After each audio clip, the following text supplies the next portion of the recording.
Fragile! It must be Italian. All right.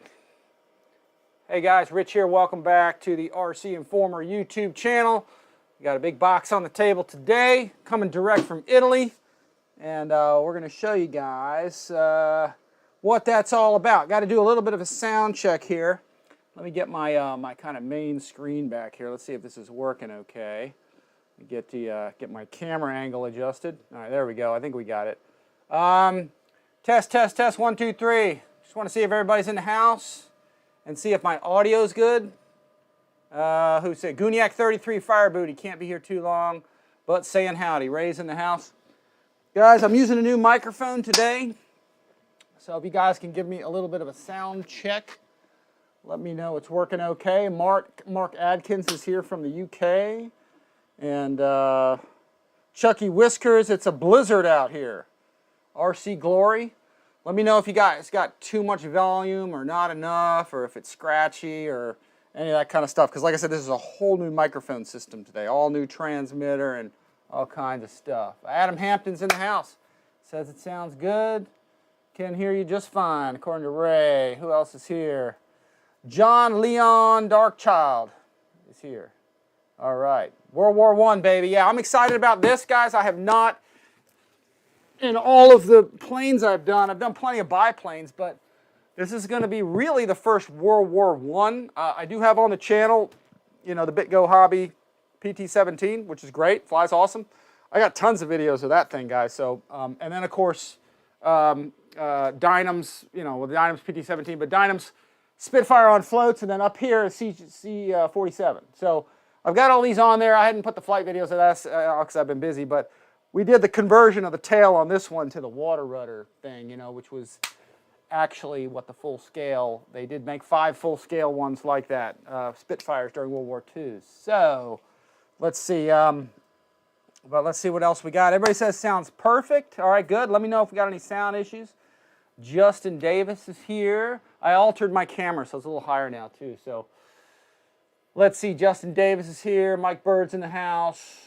Shadow Ops is here. What's up, all? Recouping from a bad cold and watching this. All right, cool. So let's see, Mark Adkins. Give some guys some time to get in here. I'm going to start unboxing this thing. Again, let me cover a couple websites and things first real quick. Let me throw this up on here. I'll show you guys. Here, this is what we're looking at. What the heck am I looking at here? All right, here we go. Let's go. Let me fold this back down. I'm just doing some stuff on my screen here. How's everybody doing? Everybody cool? Everybody looking forward to this? John Leby? So everybody says sounds great. Okay, let me know.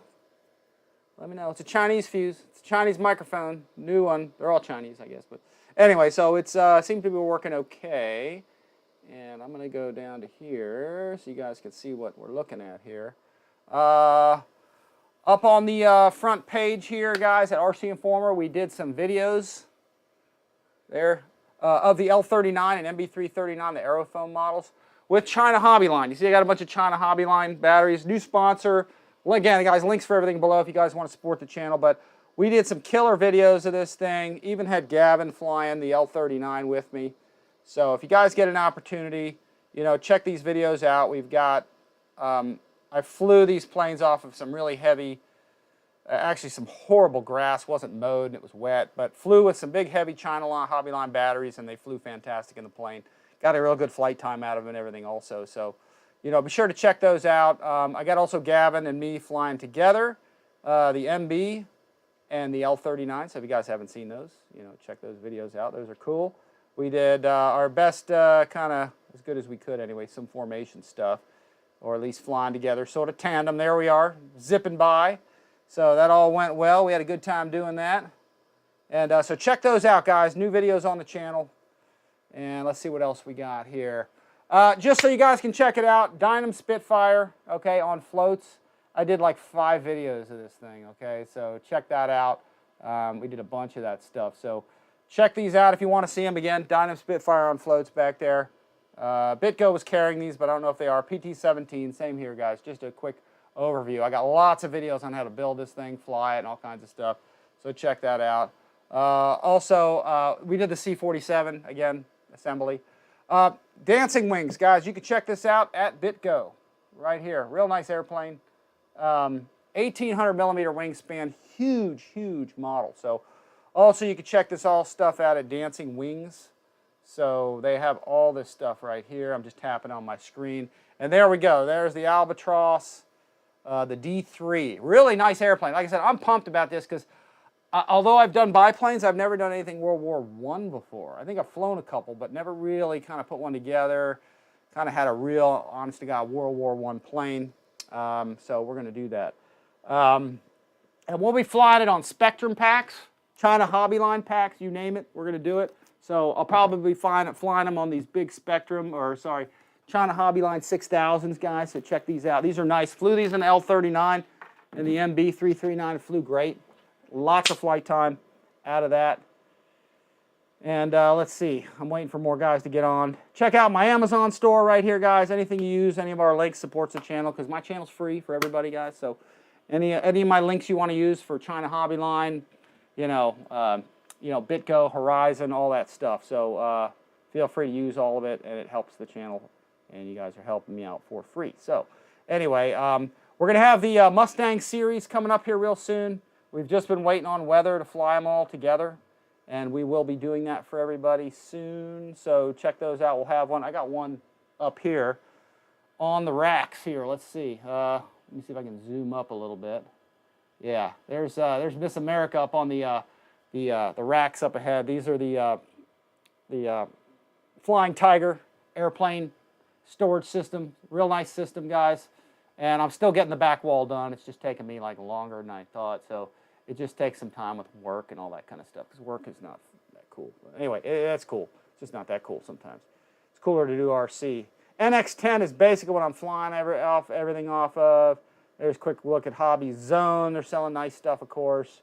Ernst Manufacturing Stands, Buddy RC, and Turbines RC, one of our new sponsors. So if you guys are in Europe, want to support the channel, most of the stuff you guys can get over at Turbines RC. So they're carrying a lot of stuff over there, even some of the Dancing Wings stuff. So check it out with my links below. Appreciate that once again. There's Gooniac, Fire Booty Afterburner, Flying Tiger RC. I'm just trying to give guys more chance to get out here and watch the video here. There's my current streaming going on. We're doing well, 648 and 333. I'll do a quick update of that and see what we're doing now that we have started, because usually when we start, that number goes down. So we'll see how it's going. So we'll let that fire up. Looks like we're in the 280s or so. That's looking okay.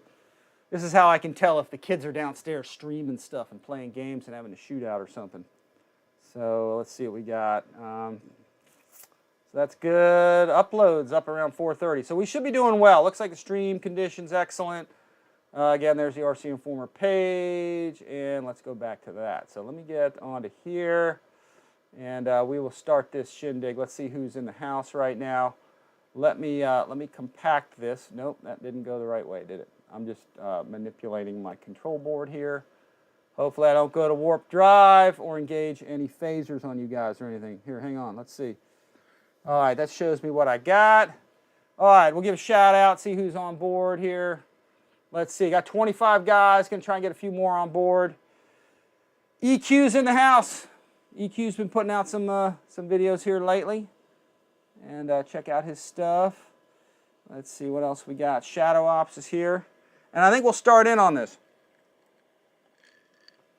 All right, any questions anybody's got real quick before we get into this? This is going to be quite a big unboxing here, guys. This thing is huge. All right, let's see this thing. We'll try out my upper camera view. There we go. All right, excellent. So we've got a big box here, guys, and it's actually double boxed. Okay, so I don't know if this is going to come like this for everybody, but there's actually 2 boxes here. I guess I should have done that ahead of time. So let's see if we can get this out of here. All right, I'm going to have to come around. Too much box, man. Lots and lots of box.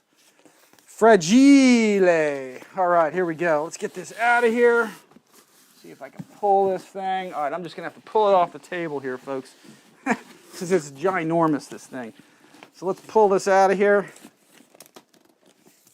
I did think about doing this ahead of time, but I did not. So, oh man, look at this. Of course, it had to be kind of undone here. All right, here we go. 2 boxes. All right. 2 boxes to throw out. Let's see here. Pull that. All right, there we go. I think I tore it. That's all right. That's good. All right, we'll get this up on top. Get this out of here. Holy smokes. There it is on the deck. So we'll put this away over here.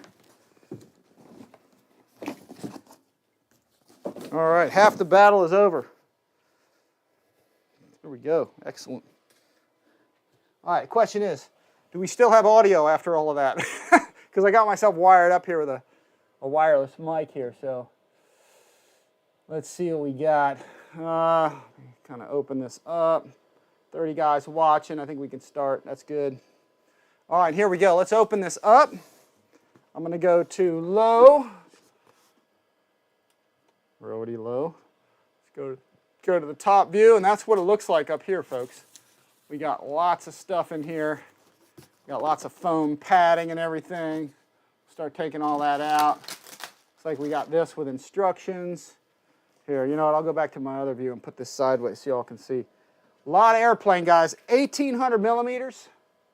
Let me really quick go to this page really fast. Let's look at the specs on this really quick, because I don't know a whole ton about this other than, let's see what we got. It's 1,800 millimeters. If anybody wants to do the math, oh, there it is right there. 71 inches wingspan, folks. So nice and big. It looks like it is intended for a 6 to 8S, and I may actually go 8 on this. We'll see. I haven't decided totally what to do with this yet, but I think we're going to go 6S. Still waiting on the motor and speed controller. It says 2-hour assembly time. I don't think we're going to do the whole assembly today here, guys, because it's going to be a lot. We're just going to show you the airplane, really. Wing loading. Fuselage is 56 inches long, so it's a 1,400 millimeter length, roughly 18 wingspan. CG, 150 amp speed controller. Prop is a 16/8, so nice big prop on this thing. Yeah, that's going to be cool. So, and there's the parts layout right there. Here, let's pop that up there. You guys can see what that looks like. There you go. All the parts for this thing. Check it out. That's what we're going to be getting into right now. So let me move this thing over. There it is. I'm just looking at my display here. So let's get this. Let's get that closed out. But anyway, you can see all the parts. Like I said, I'm dying to get into this because I want to get this up and rolling. This is one of those planes you got to get out of the box, screw it all together, you know, and go with it. So let's pull this over here. Let me get this in a way that y'all can see this directly, get a good view of this thing. So there it is. Let's see, let me open that up. Looks like there's instructions right here. So we'll be pulling these out for everybody. I'm going to try not to lose all that. There they are. Color instructions, really cool. Check that out. I did look at these. Not going to lie, I did look in here. So, but I didn't pull anything out. I just kind of looked at took a couple parts out. Here's a parts bag right here. It looks like some detail, gun detail, engine detail and stuff. We'll pull all these out of the bags and take a look at all this stuff. Here's more down here. In fact, this is like a separate box in here. We'll do a separate of this. There's some engine mounts and things. Let's see what we got. We'll pull some more padding out.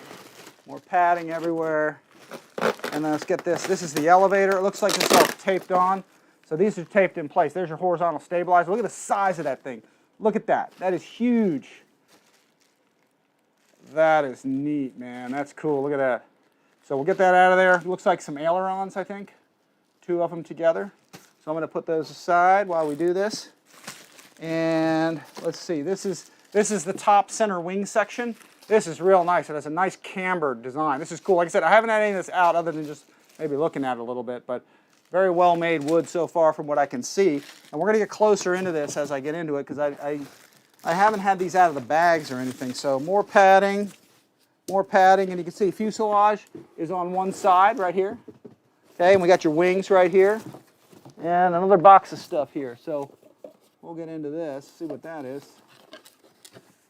See what that is. Oh, that's taped closed. Ooh, we got a pilot and stuff in there. All right, we'll get into this. We'll show you that.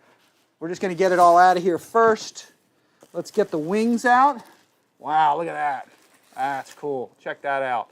So we'll put that aside. We're going to get into, like I said, the detail of this once we get each of these things out of here.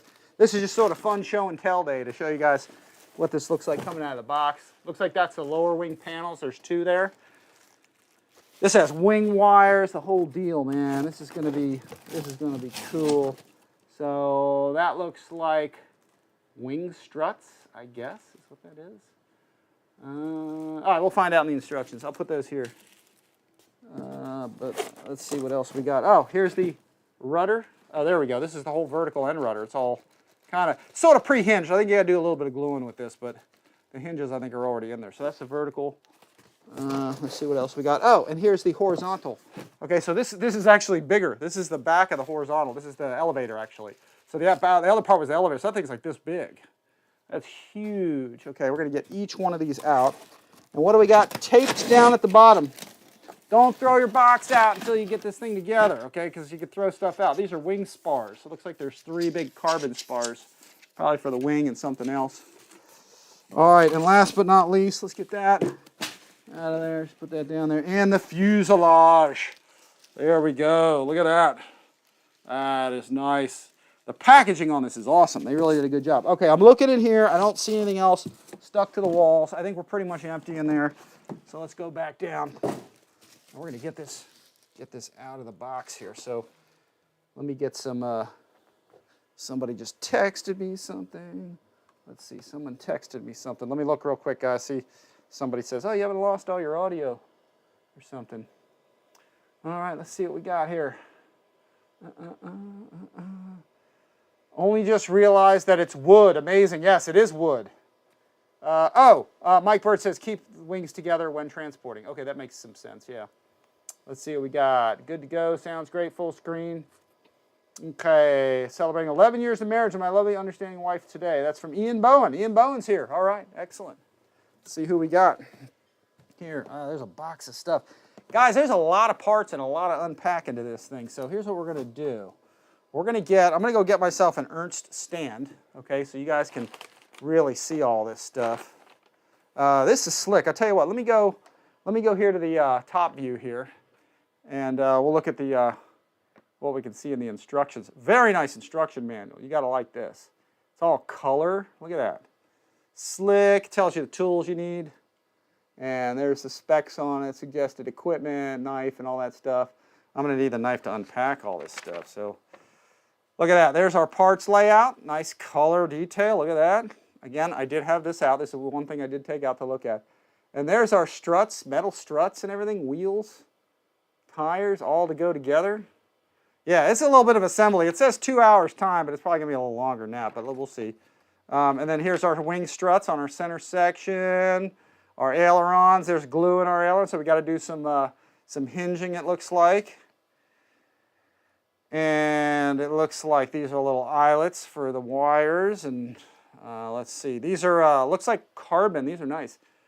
Carbon horns, okay, for our flight control surfaces. So it looks like you insert those and you glue them, so I'll probably see those in place. We got nice wood servo blocks, old school style doors, very nice. Aileron extensions, putting your ailerons on. And here's our wing spars. You can see it looks like there's 2 of those carbon spars through here. Just to get a general idea, our center wing section. Probably it's meant for the wing panels to come off, I would imagine. So we'll look at that. And then here's a anti-rotation kind of pin there for the lower wing. And all of that. So yeah, I'm assuming this is intended to somehow be disassembled for transport, otherwise it's going to be huge. And then, you know, getting your tail sections on. They show here removing, okay, your covering material off your wood to glue it in place for your, that's for your elevator or horizontal stabilizer, it looks like. And then right here for your vertical, okay, removing some of that material so it all glues well. And I'm going to be using for sure Zap on this baby. Zap is the thing to use. Use any CA you want, or glue, or epoxy, whatever you'd like to use. Epoxy's good too. But if you're using CA, I'd go Zap. This is a big airplane. Zap is the best stuff. So there's our tail section. Looks like there's a little screw to get our horizontal in there. So let's see what we got. This is cool. Look at that tail skid.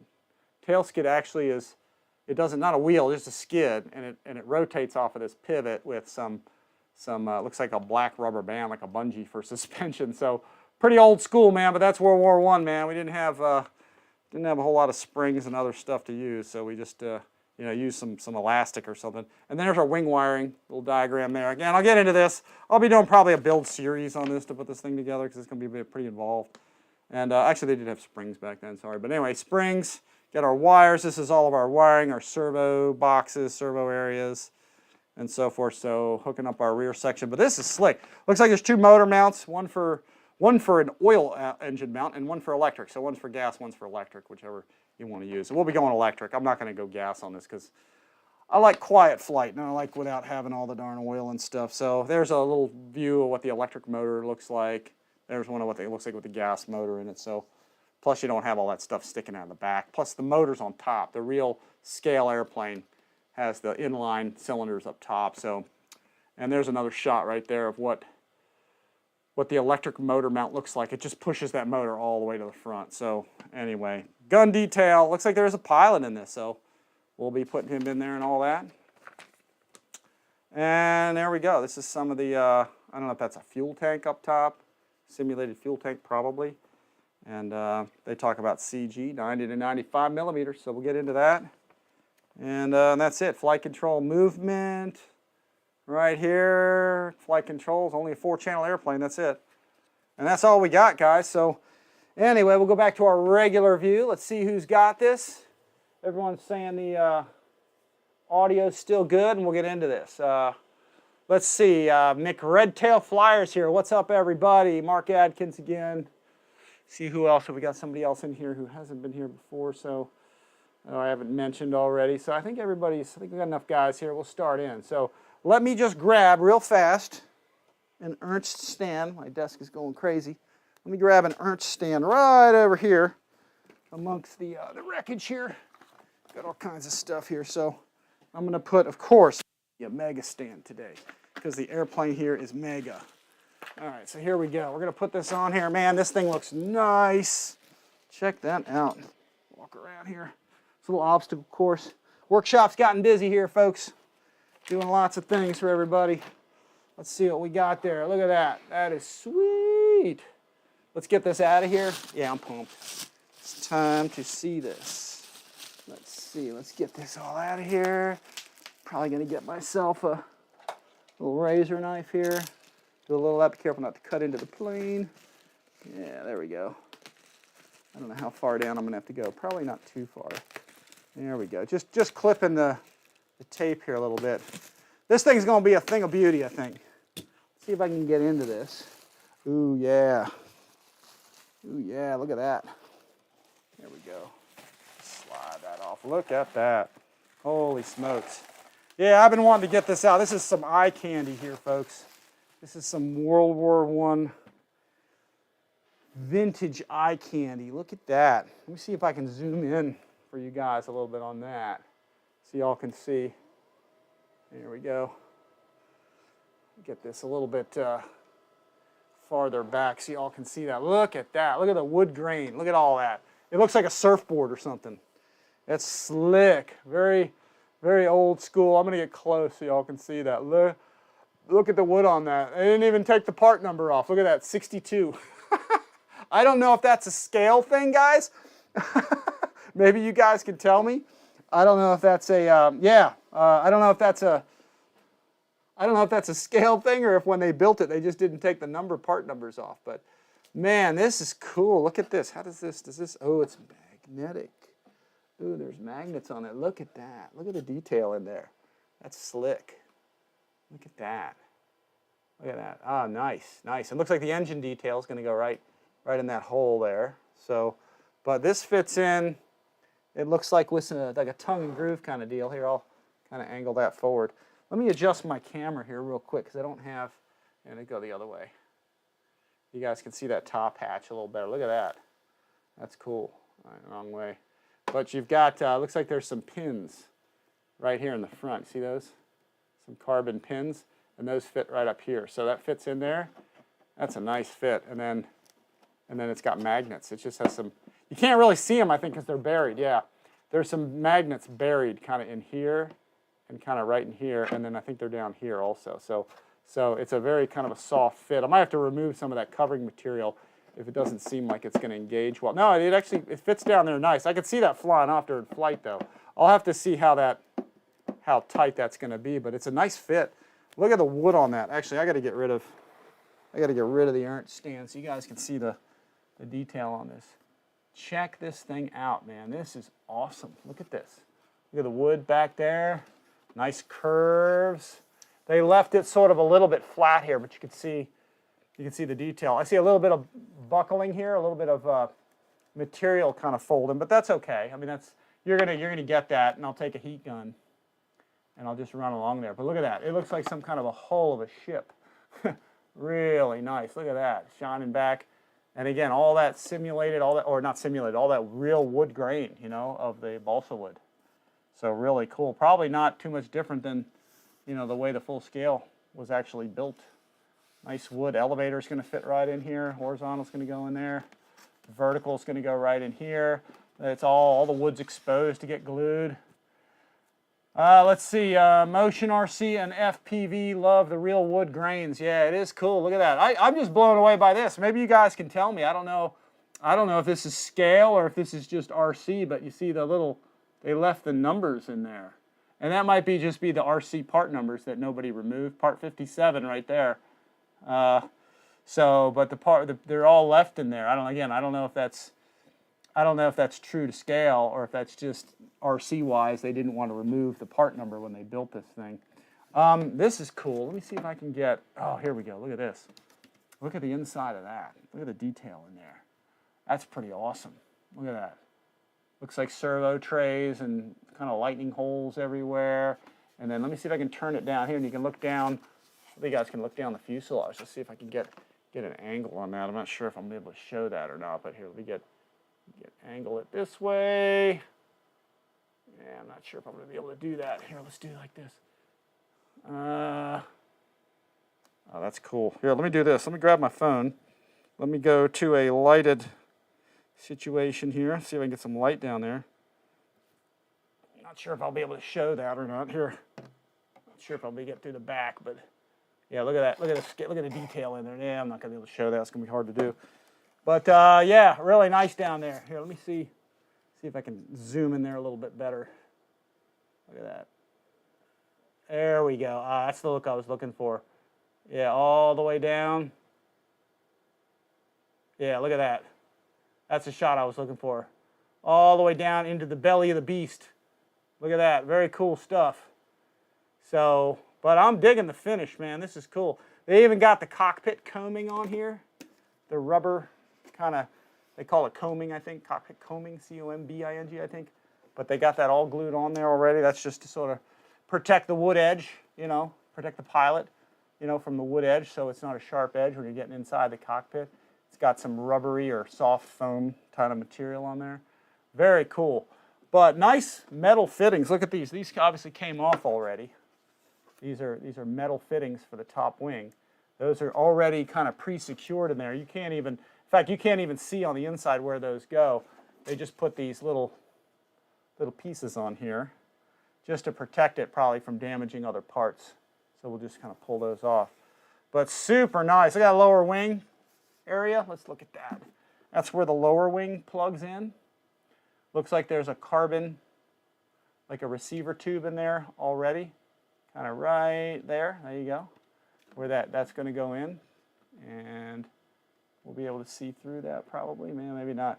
But yeah, very cool, guys. That's for the lower wing to fit in. And some other securing points. Some of this is probably for the landing gear, I guess. But look at that. Look at the nice color of that. I mean, it's just a standout airplane. Metal fittings back here. This is something else. This is for the elevator, where the elevator plugs in. Check this out. Right there. Those are metal fittings that a screw goes through to secure the horizontal stabilizer in place. I don't know if that's something removable for transport or not, but those are nice metal fittings there. Very, very cool. So, yeah, I'm digging this. This is nice. I mean, look at the, man, that's just some awesome stuff. Here, let me see if I can go to my top camera and see if that helps with the view at all. But there we get a little shaking going on there. There we go. Look at that. Look how nice that is.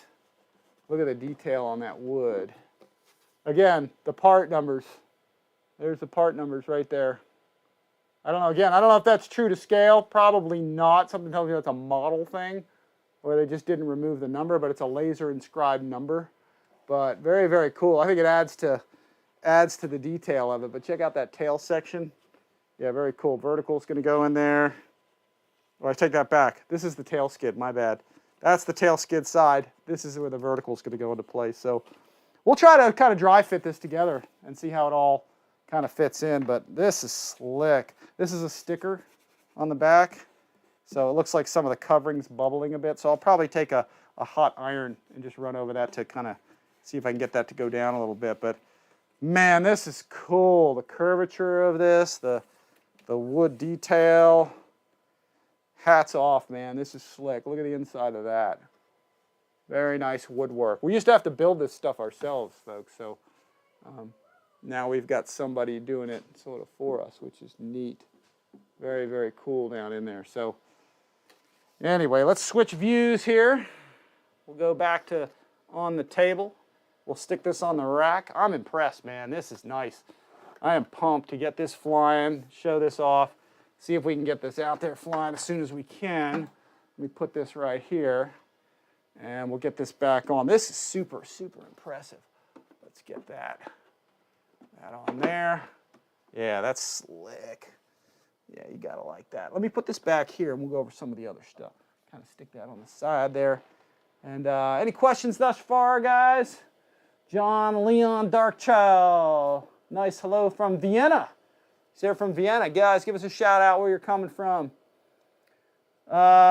Super slick build. This plane was ahead of its time in World War I. Okay, cool. Colin Boudreau. That's a tough one. I can't pronounce stuff. Yeah, now we see why it's $7.99. Looks like you're getting your money's worth. Yeah, there's a lot to this guy. I mean, we're going to spend the full probably 2 hours of this whole thing and whatever just showing you guys parts, because there's a lot of stuff to this. Yeah, old school balsa is the way to fly, Ian Bowen says. I can honestly admit, guys, although most of the planes I fly are foam, balsa is better. Wood and fiberglass, they do fly better. But they're also a little more expensive, a little more involved, put together. Labor costs are higher to build them over in China because it's a lot more, hands-on stuff. But foam is starting to rival that, and bang for the buck, foam is really awesome flying. They're really awesome flying airplanes. So, all right, let's get some of this stuff out of here. We're going to be doing a lot of just taking this stuff out of the bags. Let's see here. This is cool. This is the horizontal. Let's do this. Let's see if I can get these out of here. Yeah, this is almost like Christmas time, guys. This is like the fun part of just getting all the parts out and checking them out. I'm going to get them out sort of, try to speed, get them out as quick as I can. This has a little bit of a sharp edge, so you have to be careful unwrapping these. You don't want to tug too much on any of these because you could damage some of this stuff, and this looks like it's sort of catching on something. There we go. There's our horizontal, very thin. Okay, so you want to be careful with these things when you're getting them out. Let's go with our vertical. We'll pull this right out. Be very careful cutting, guys. You don't need anything too sharp or nothing too crazy with this. Might even be good to use scissors, but I'm keeping it off the wood, so just kind of score it. It should all come out. So there's our vertical. Christmas time. I'm watching the chat, guys, so if you guys chime in, we can talk. I'll take the back half out first. It's partially pre-hinged, but you got to glue them in. These may be already glued. Yeah, they are. But there's our vertical. And we could probably do a dry fitting of this to get the whole thing together just to kind of see, see how it goes as we get these out of here. Let's pull these ailerons out. I'll go with the big side here. So, Wilson White Owl, after you're done with the maiden, Rich, you can send it to North Dakota. Yeah, I'll just, I'll set it up on FPV and I'll just fly it there. Let's see. Looks awesome. Balsa wood is cool, yeah. Balsa does fly better. Ailerons, very nice. I like that. Probably one suggestion I might have at the factory maybe is don't put the stickers on yet. Leave the stickers in the back. Because if the material over time, building it, shipping it on the container, getting it to us, you can get wrinkles, in this. And then the stickers show the wrinkles because they were put on probably months ago. So it might be nice at the factory level just to leave the stickers in the box for us to put on. Because we may have to tighten some of the, tighten some of the fittings, okay? Or tighten some of the material before putting the stickers on. So you see a little bit of wrinkling in here. If you can say, not a big deal. It's not that anything they did at the factory. It's just that over time, you get, you know, you can get some wrinkles in the material from sitting. And then you use a heat gun to get that out first, and then you put a sticker on. But they got it all nice and tight, put the sticker on. But over time, some of this stuff does loosen. But I don't think it's going to be a problem. I think just using an iron, you know, we'll be able to iron out probably most of that. Not a big deal. But sometimes the iron and the heat doesn't affect the sticker well. Sometimes it can mess up the sticker as opposed to, you know, the heat shrink wrapping that does its job. So that's all. So let's see. What do we got here? 21 Cyclone is here in the house. He's saying everything will be E in 10 years. Yeah, probably everything will be electric, yeah. So, but let's see. Leslie RC Fun is from the Netherlands. He's here, all right. From Dorchester, UK, that's Mark Adkins.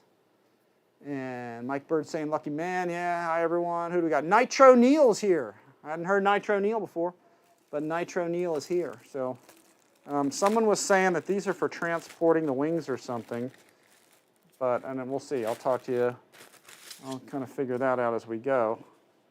If you guys want to reiterate on that, let me know. Something about transporting these, or something for transport. Let's see. And then we'll talk about that here in a little bit. Let me get the rest of these parts here. Yeah, lots and lots of parts. This is fun. It's Christmas time. Let's get these open. All right, let's see. Nitro Neil. Haven't seen Nitro Neil. Where's Nitro Neil from? That sounds cool. It's got a good ring to it. Let's see what we got. This is awesome. This is fun.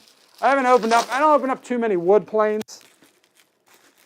So it's kind of nice when you get a cool wood airplane to open. But very carefully. It's just getting caught on the hinges under here, so trying not to do so much cutting. Nitro Neil, Mark Atkins. Electric is the way to fly. Yeah, it's just cleaner. It's nice that you can put, you know, your airplane, falling over here, you can put it in the house. And it doesn't smell like oil or drip stuff all over instead of having it in a garage or shed or something. It's nice you can put the planes in the house. Oh, yeah, that is nice.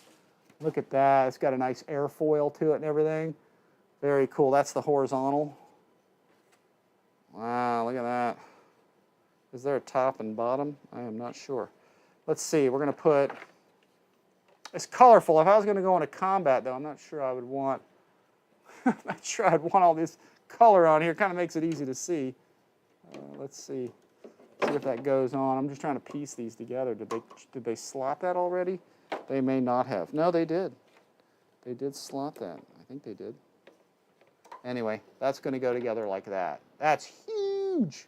The size of that thing. Big elevator, though. Yeah, I'm pumped. That's cool. I like the way it has a nice foil. It's not flat. It actually is curved. So you can see the slot here it's going to fit into. See how that fits into place. Yeah, and that's going to screw in. They might actually, I wonder if that's a glue in or a screw in. That actually might be a screw in just because of man, that's a big tail. Look at that. Big tail. Look at that. That's awesome.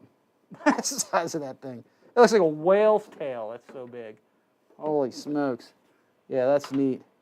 But I almost wonder if that isn't a screw-in to remove that for transport. But I don't know. No, actually, you know what? They did talk about removing the covering there to glue that in, didn't they? So that's probably is a glue-in. So I'm just speculating here. Let me pull up these carbon spars. I'm just grabbing whatever's closest, guys. No special order to this. Let me unwrap all of this stuff. Let's go with this nice big spars. This is, I don't know if these are carbon or if these are fiberglass. They almost look fiberglasses, but that's okay. This isn't a plane, guys, that we're going to be doing really any retina detaching maneuvers with, so fiberglass is just fine as long as it's rigid. It could be carbon. This is a huge one, though. This one is real rigid. Yeah, it might just be carbon. It's hard to say. Let me see if I've got... I had some glasses here that I had probably misplaced. Here's one pair here I'll go with. Let me see. I don't know. That's hard to say. It looks carbon, but it looks a little different. So, but that's a nice, tough strut. Lots of them. All right, let's see what we got. This is a cool piece right here. In fact, let me do this one on the upper panel here. We'll just unwrap this one. Let me see if I can zoom out just a little bit. No, zoom out. There we go. Let's full zoom out. Let's open this one up. This is your your top wing middle section, the connector section. Let's see if we can pull this out. This is sweet. Very, very nice. Dancing wings. All right, let's see if we can get that together. Very carefully pull that out. Very cool. All right, all these little protectors came off. Looks like they have these pre-angled. These are nice, folks, because these are metal. All these things sticking out are metal. And there's your, you can see the camber in the wing. Look at that. Nicely engineered wood piece. Lots of, looks like there's some little carbon rods or something in there. That's interesting. There's your wing spars here. Those might be for wires. I'm not sure. No, probably not. Wires. The wires are going to go along here, maybe out here. But look at the detail on that. That's slick. I like it. And these are metal, guys. This is pre-manufactured. I mean, the time savings alone to build all of this stuff is unbelievable. So you're definitely getting your money's worth out of this. This is interesting. There's these little, let's see if I can zoom on that. These are little, this is kind of interesting in here. These are actually little rods in there. See right down in there? That's a rod that goes down sort of the length of this thing. Same thing on the top side. Let me go this way.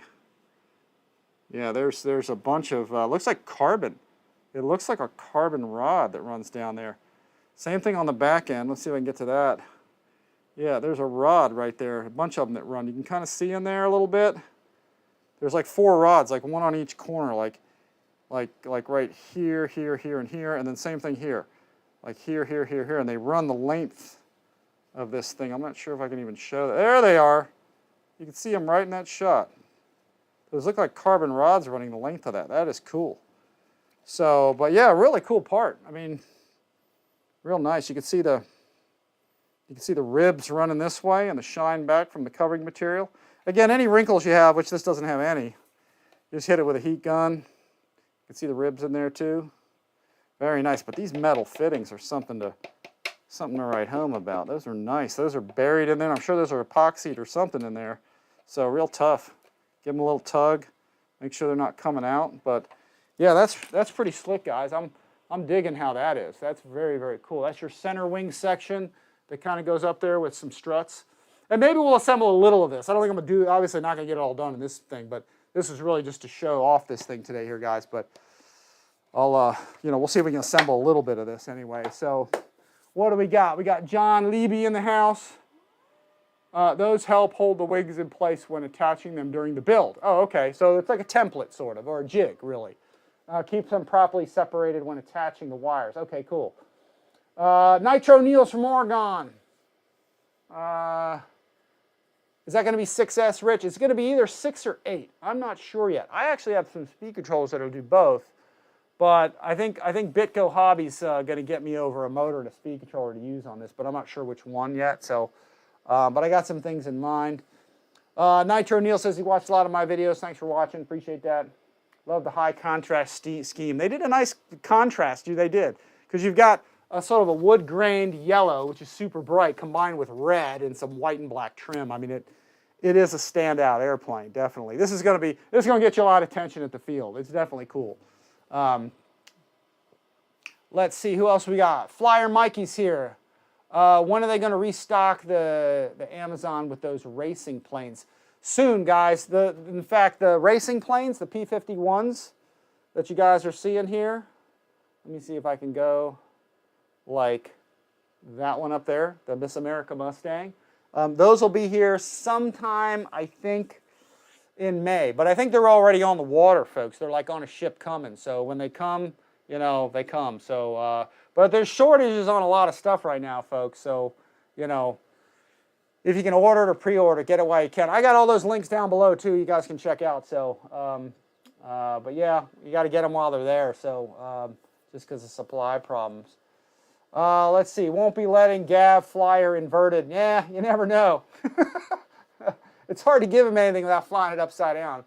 So he's been watching what I've been doing, so he just kind of like, I'm going to do that, So, I don't know, maybe I'm a bad influence or something. Let's see. At the time, some of the Germans pilots called themselves the Flying Circus. Yeah, they wanted to be seen in the air. That's right. No, I know about that. They are the Flying Circus is what it was. And they painted their planes with all kinds of crazy stuff. So that's from McRedtail Flyer.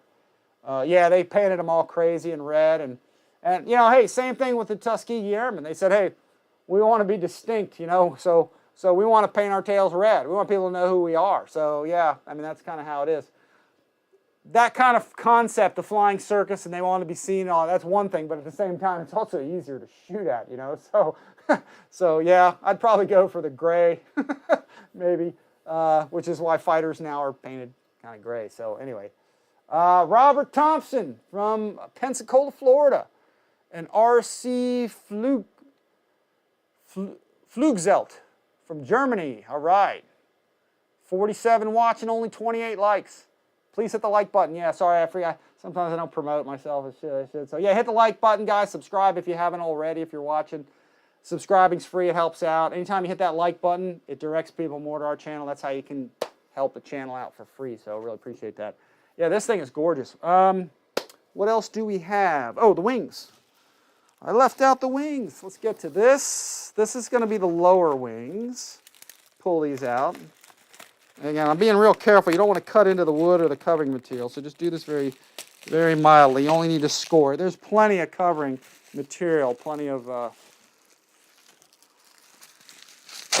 protection, so just do it very carefully. Wow, this is cool, man. This is like a seriously old school, you know, cambered wing where, you know, they looked at birds and said, hey, how are the birds flying?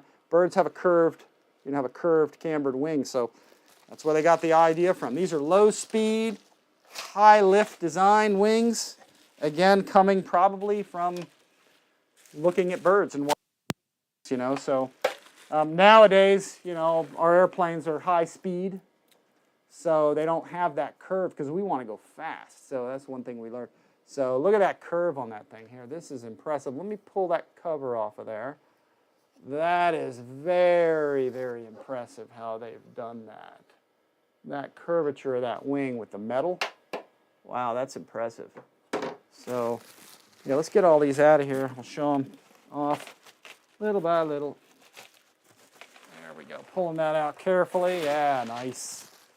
Nice. Throw that over there. Go away. And there's the marking underneath. But check this out. This is, again, these are here to protect the plane from, you know, harming itself while it's in the box. These are metal, guys. These are like steel.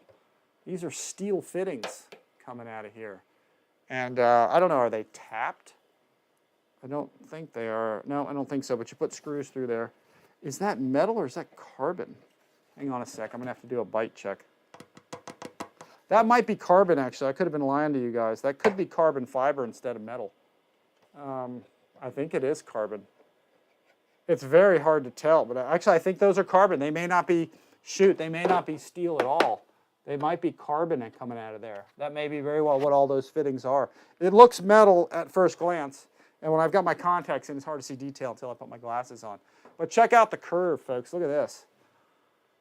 Look at that. These are very well engineered wood, okay? You can see that, of course, it's not going to focus. Let me put my hand there, give the camera something to focus on. Let me back up. I'm probably too tight. There we go. But look at the curvature of that. Look how nice that is. So very, very neat. Same on the wingtip. You know, the whole thing has a curve, has a cambered, you know, curved lower surface, bird type wing for, you know, slow speed and high lift. Very difficult to manufacture wings like this too. A little harder anyway because it's better when you have a flat bottom. It's just, you put them down on a board and they're a little easier to manufacture. If you have the curve, it's a little tougher to jig, I think. So, but really neat. And then look at the scalloping. It's not a straight surface back there. They're scalloped a bit. You can see the scalloping going on there. Yeah, very, very neat.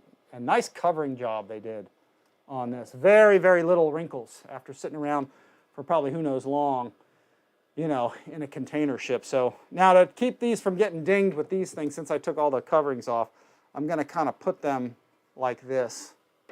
Okay, so this isn't poking into anything. So that's how I'll store them or put them here as I get ready to build this thing. Here, I'll put this like that. And let's get to the top wings. Top wings are bigger. This is where your ailerons are. So we're gonna, yeah, these are enormous. So let's get these out. Okay, very carefully start cutting there.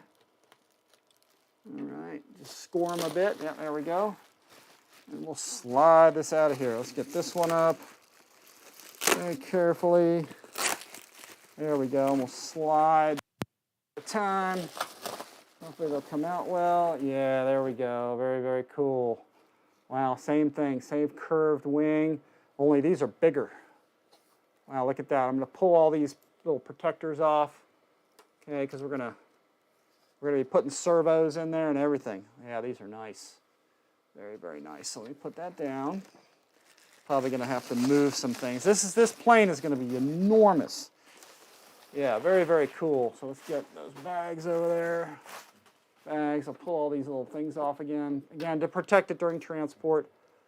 But look at that. That's where your aileron's going to go. See if I can find that. I'm going to put that down carefully. Let's see. There's an aileron. Let's go with this one. See if I can get this to fit. Did they cut those already? Yeah, I guess they did. Oh, they cut them on the top edge too. Very interesting fit. See if I can get one of those in place. I'm going to really quick just do this. If I can fit that in. Looks like they got some CA residue there already. See if I can get that to fit. That's tight fit, tight fit. Go to my top view here. See if you guys can see what I'm doing here. All I'm doing is just sort of feeding these in one at a time. These are a little bit tight to get in here. And that's okay, because you actually want this tight. They're not hinged on a center line V-notch. They're hinged on sort of a lower one. Now you can see there's some wrinkling, just a little bit here in the covering. That's normal for transport. You're going to have that happen a little, so you're going to have to take a hot iron and kind of run along there, you know, a monocoat iron or something, ultracoat iron. And these may need to go a little deeper because they're showing see, they're not actually going all the way in. They're kind of sinking there a little bit. They're kind of sitting out. You want this to be a little more flush, so they may not have gone as deep, okay, with the holes in here, with the hinges they did. So I may need to cut in there a little bit more with a hobby knife just to get these to countersunk, to get this to go flush. But there's basically, you know, your aileron in place. So, but again, I need to trim these a little bit, or I need to go in with a hobby knife and cut deeper into both sides of these, or at least into this side, because these need to poke all the way through, because you do not want a gigantic gap like that. And you can see it's kind of coming up a little bit short here. So I can probably even do that quick with a hobby knife. But here, let's flip views. You guys can see how that looks. Very nice big wing panel. This thing is going to be, like I said, this is going to be a huge airplane. I'll switch back to my kind of top view. You guys can see right here how nice that looks. There's your servo box. See if I can very carefully with this just get right under there. Pop that up. There we go. And you can see there's your servo hatch. So we'll be gluing in right here. We'll be mounting our servo right in place there with some blocks. Old school, but pretty simple ARF stuff. There's a pull-through wire here. That's why this is taped. So you can attach your servo wire, pull it through here, where there probably is another one taped, which, yeah, it's like right in there. You can see in fact, you can see it from right here. You can see the wire or the rope. There's a little threaded, so you just grab that and pull it out, and then you can pull your wire all the way through there for your aileron. So that's it. So, but nice fit and finish, man. This is pretty slick. This is definitely worth the money. And then right here is where your aileron horn is going to get glued in. There's plenty of wood that I can see it in there. There's a nice big wood block here for that to get glued into. So you probably put it in there, dump a bunch of CA in there, and then it secures it in place. And again, I was saying these are metal, but I think these are carbon. I think these are a lightweight carbon, I'm pretty sure. So I'd have to ask somebody, you know, Jing Lee or somebody at Dancing Wings or at Bitgo.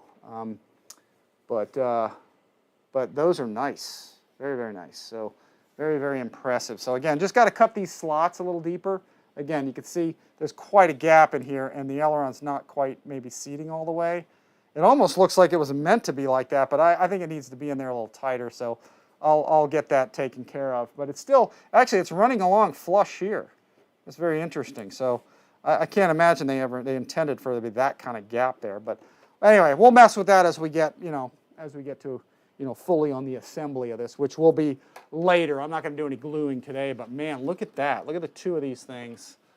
Look at the two of those together and how big this wingspan, how huge this is going to be. So, all right, let me see if I can flip this around carefully. Let me put this one on top. Wow, this is taking up a lot of space. So that's it for the big parts. Let's see what questions we got going on here. How many guys we got here? We got 48. Watch it, not bad for a Saturday, folks. Let's see what we got here. Lee Shand is here. Hi, everyone. Just got back into RC after a long while away. Doctor's orders to stimulate my brain. So here I am. All right. All right, Lee, where are you coming from, man? Check in. Let's see. All wings report in. So, yeah, there's a lot of stuff that's changed, Lee. Yeah. Spent a fortune in 3 weeks. 3 weeks, yeah. Only one bad purchase from which I need to rectify, and then I'm all good. All right, cool. Story of life, Lee. Yeah, we all have too much stuff. Always hit that like button on the videos that I watch. Oh, I appreciate that, Neil. A lot of work on this plane, in this plane. Yeah, they definitely did a lot. There's a lot of factory work in this. There's a lot of manual labor that already went into this. So there's a lot you got to put into it to build it too. But man, most of the battle is done. The assembly of it's going to be pretty simple. No way too much money. Well, things do cost. Very informative channel, broken down all the way where my Parkinson's brain can understand everything very good. RC side. Okay, good, good. Trying to make it simple, trying to keep it simple. You plan to be at CEF next week. When is CEF? Is that coming up? I don't think so. We're going to Joe Knoll. I think we're going to be at Joe Knoll, guys, this year. Let's see. That's from Hibid. All right, all right, here's what I'm going to do. There's so much stuff here, it's not funny. So I'm going to put this, because this is all going to get glued together little by little. And we're going to put these down here just to get them out of the way. The wings can be a little delicate, so you want to be careful. And I'm going to lean these back against here, so that'll stay there. I'm going to put this underneath. I'm going to put this elevator, this horizontal is fantastic. This is just kind of blowing my mind how nice that is. Here, let me see if I can go to my top view here. Let me see if I can I'm going to try to put this on there. I think they cut the slots. Yeah, the slots are already cut for this. Yeah, this should fit right back on. I don't know if there is a top and a bottom for this. Let me see if I can find, it should slide in there. Yeah, let's see something. I'm going to take here quickly while I'm here. See if I got a hobby knife, which I do, it looks like. And I'm going to kind of just cut along there just a little bit. Maybe give it a little bit of a sort of a wedge to fit in there. See along those. Yeah, it looks like they're fitting in there nicely. These are nice CA hinge slots, so they should be good.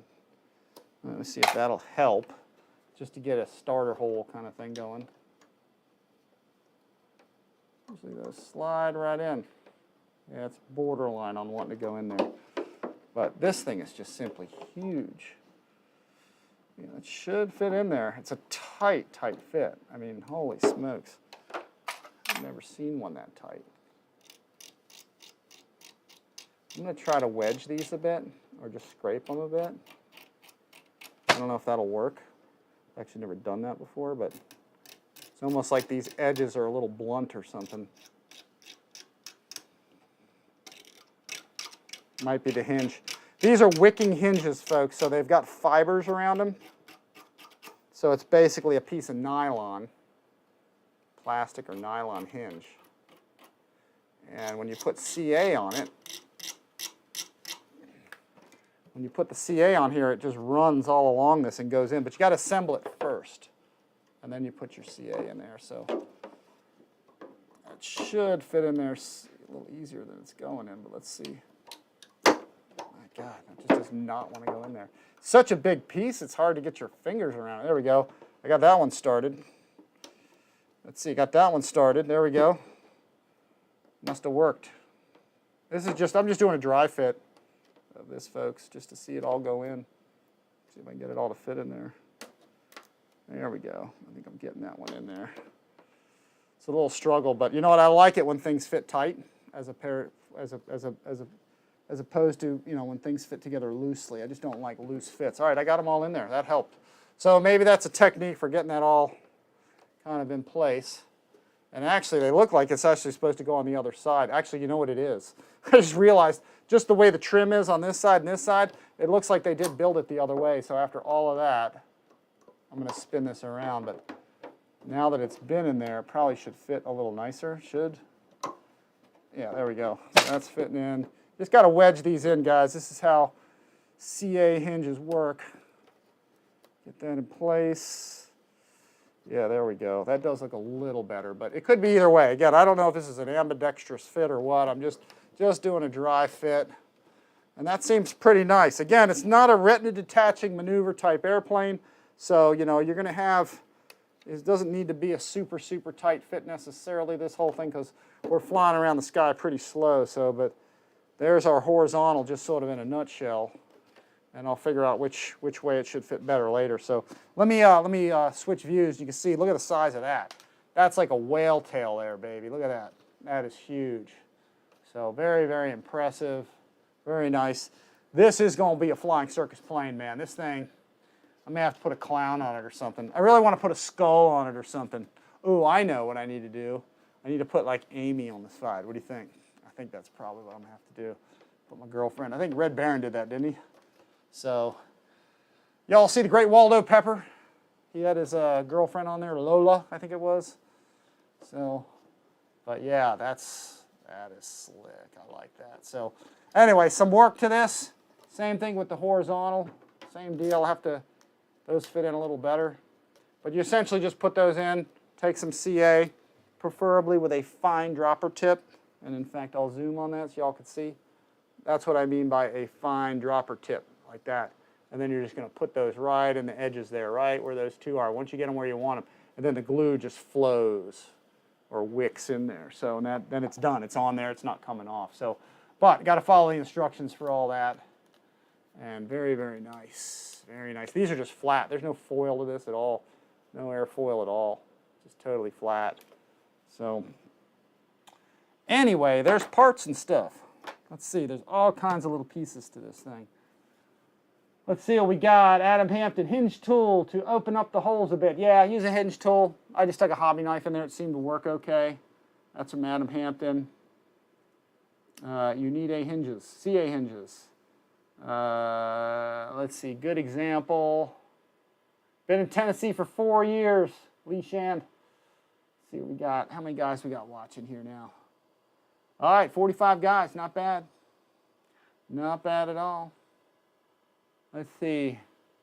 CA hinges for that side of the plane is an accident waiting to happen. Yeah, let's see. A struggle because okay, they talk about NX20. Yeah, let's see. David Cleland. Oh my Lord, David Cleland's here. Rich, great to see you live. Great looking model. Looking to get into building balsa, PAL, gas glow. From Bonnie, Scotland. All right. Let's see. He's been here before. I'll be using my NX10 probably for this. Let's see. It's really overkill, Mike, but the call-outs, tested metal switch are going to be the game changer for me. All right. Leslie RC Fun. Can't wait to see the Maiden. Yeah, me too. JCB 67's back. Probably depends on where the horn mounts. Yeah. Currently have the NX8, which I have only used 3 times. Yeah, the NX8's fine. NX8 will get you through most everything. Besides the NX8, you get digital switches. So anything you get Horizon, you know, you've got some functionality with other, you know, digital switch type stuff. So you'll be good. All right, we've got, oh my God, they're not even done yet, guys. There's more to this. There's a box full of stuff, and there's more of this stuff. I mean, this is like, these are the motor mounts. I mean, this is, here, look, you can see. There's a whole ton of stuff in there. Wing struts. So this is probably for the gas mount, I think.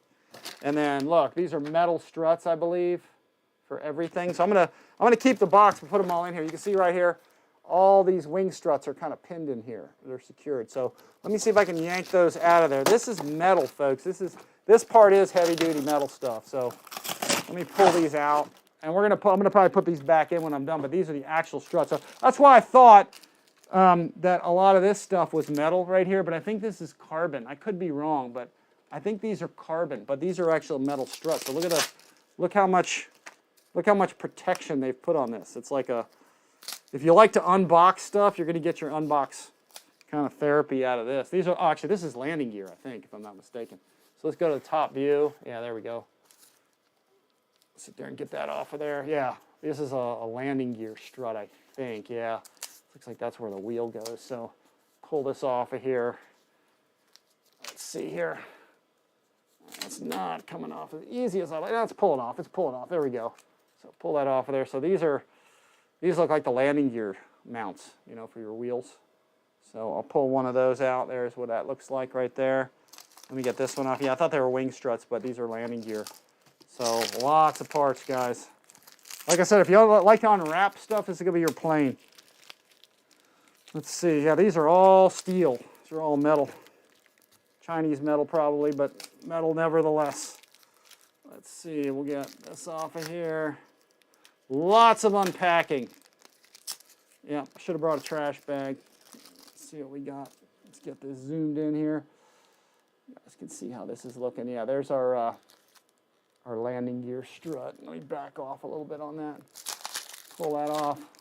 Did a heck of a job packaging this. Oh my Lord. There we go. Pull that off of there. Yeah, I got some. Should have done this right before trash day is what I should have done. Let's see. Yeah, I'm gonna have a lot of cleanup just from the foam parts and stuff. But it's a nice fit and finish. This almost looks like a, yeah, it's like a rubber, a plastic kind of fairing around it, like an aerodynamic type of a, to give it a little bit of an airfoil so it kind of cuts the air a little better. But that part's actually plastic, so, or something like that. Hey, Amy! She's vacuuming down there. So, let's see. Can you guys hear the vacuum? She's running a vacuum down there. Can you guys hear that? I'm okay with it if you guys can not hear it. But yeah, here we go. Let's see. Top view. Let's look at that. You can see how nice of a gear strut that is. That's just going to plug in, I think, if I'm not mistaken. I think that's going to go, here, let me zoom out. I think that goes right down here, I think. Let's see, where's that? If I'm not mistaken, I could be totally wrong, but I'm thinking that's going in there, right? Is that landing gear? Yeah, look at that. It looks like that's where that's going to fit. Yeah, okay.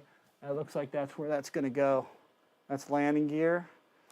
So let's see. Again, 2 motor mounts. Let's see what we got here. Let's go to the top. I'm going to open this up. This is a Ziploc bag. That's your gas mount box. Motor mount, I think. Okay, this probably sits back a little bit. All laser cut. All these parts are nicely laser cut. And then here is, I think, the electric motor mount. That's going to go, let's see how that's going to look. Yeah, that's going to sit the motor farther forward. So that's going to fit up front. Probably wires run right through here. So that's a nice piece. So we've got 2 motor mounts. There they are. Check it out. Sorry, won't be at CEF next week, Rich. I don't know. I know it'll be fun working with all the way this. Yeah, I won't be there either, so see you maybe next year. I don't know. We'll see. I'll be at Joe Nall, though, so come to Joe Nall, guys. We'll be there. Let's see. Tower Hobby made the same mistake with CA hinges in the 30% Ultimate. Yeah, guys, CA hinges are real good. As long as you put them in right, they're great. I mean, and this isn't, you know, we're not doing Mach 2 with this thing. We're going at a reasonably slow speed. You just got to make sure you got enough glue in them. Some ARFs, guys, they glue together. They'll glue them together without enough glue. Like when these are assembled in China sometimes, they'll put like 1 drop of glue and they don't wick enough glue in there. And then, yeah, they come off. But CA hinges are considered to be like, you know, proper good hinges, really. You just got to make sure you get enough in there. You know, you get enough glue. Make sure it's wicking and going down in there. So, love to see the ease of electric, especially now with good lipos. That's from Mike Bird. Won't fly the Draco until I have a few more hours under my belt. Yeah, good. Lee, what plane are you flying? What's your trainer plane that you're kind of learning on or getting back into? Love to hear what that is.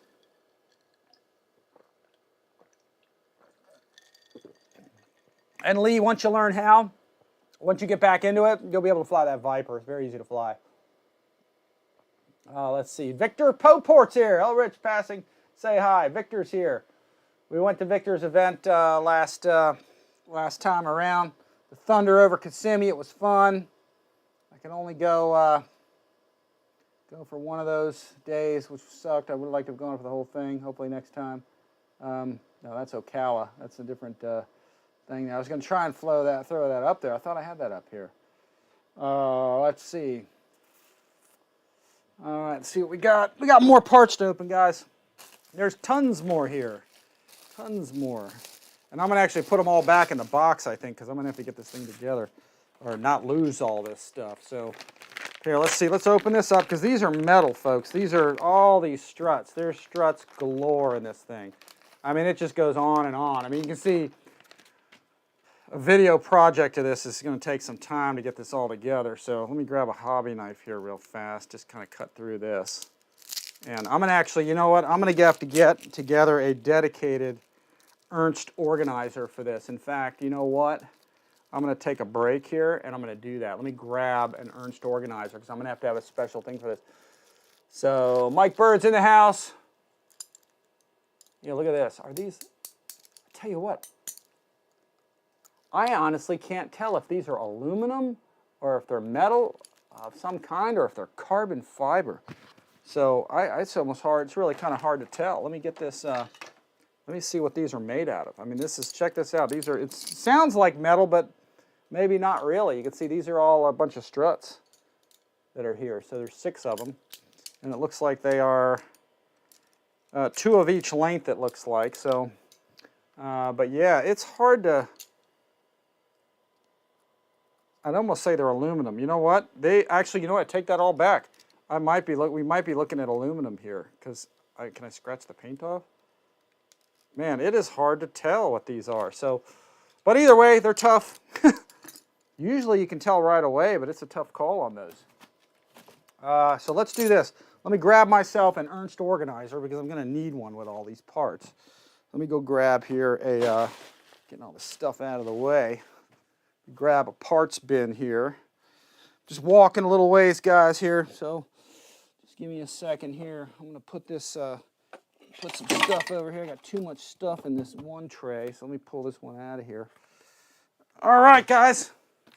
Best organizers around not to lose stuff. So this is going to be my organizer parts tray, sort of for this project. Ernst Manufacturing, guys. Check them out. Ernst Manufacturing, mate. USC, made in the USA, best organizing trays around, period, end of story. So, especially when I have a plane like this with this many parts, you know, I'm getting all these things and kind of putting them in one place so I know where everything is because I'm unbagging all of this. Normally, I wouldn't unbag all this stuff until I'm getting ready to put it together, but since I'm showing you guys, there's a lot of stuff, so I'm probably going to leave that in there. And this is a servo box. I might leave that in there too. But some of these things I'll take out, like the wheels. Let's pull the wheels out of here. This is slick. Look at these things. Wheels and tires. Look at that. Oh, yeah. Do you actually screw these in? Look at that. Holy smokes. Look at that. It looks like you actually screw those. Or maybe you just glue them in. It's hard to say. But, yeah, hubcaps and everything. Look at that. That is slick. Yeah, you get a lot for your money out of this thing, folks. I definitely got more than I kind of bargained for with this one. There's a lot to this plane. It's not just a slap together, but man, there's some nice parts to this. Let's see, there's our 2 hubcaps. It looks like there's 2. This looks like this got flipped, maybe. Yeah, there we go. Just flip them out.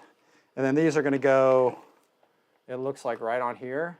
Shoot, we might actually be screwing those with screws in. That's great detail. Holy smokes, look at that. Very, very cool. So let me go back to my other view. You can see the tires, the wheels. That's neat. Those are going to go right on there. Very cool contrast. I definitely like that. That's pretty slick. I'll put these in here as well. Let's get our parts kind of organized. So this will make it so I don't lose all this stuff. But yeah, lots of stuff for this. Here we go. Let's pull all these out of here. Spinner, tail pieces, it looks like. Yeah, all kinds of stuff. We'll get rid of that. Guys, there's bags and foam parts everywhere here. So this is cool. Okay, this looks like the tail skid, I think is what this is. I think this goes right under here, if I'm not mistaken. Or no, I take that back. Probably, or maybe, probably like this. Yeah, that's hard to say. I think that's going to go under there. I could be wrong, or does it go this way? Oh, I think that's the way. Because here's where your skid is. So I think that's how that fits in. That'll be pretty neat how that glues in. Probably got to remove the covering and glue it in. So, but very, very cool. I'm going to stick that in there. This looks like the tail piece here, little tail skid cone thing. God, this is involved, folks. I mean, this is pretty cool. Look at that. That's a little tail piece. I think that's what that is. And that's probably going to go, once the elevator goes on, this is going to cover the bottom section, I think is what that's going to do.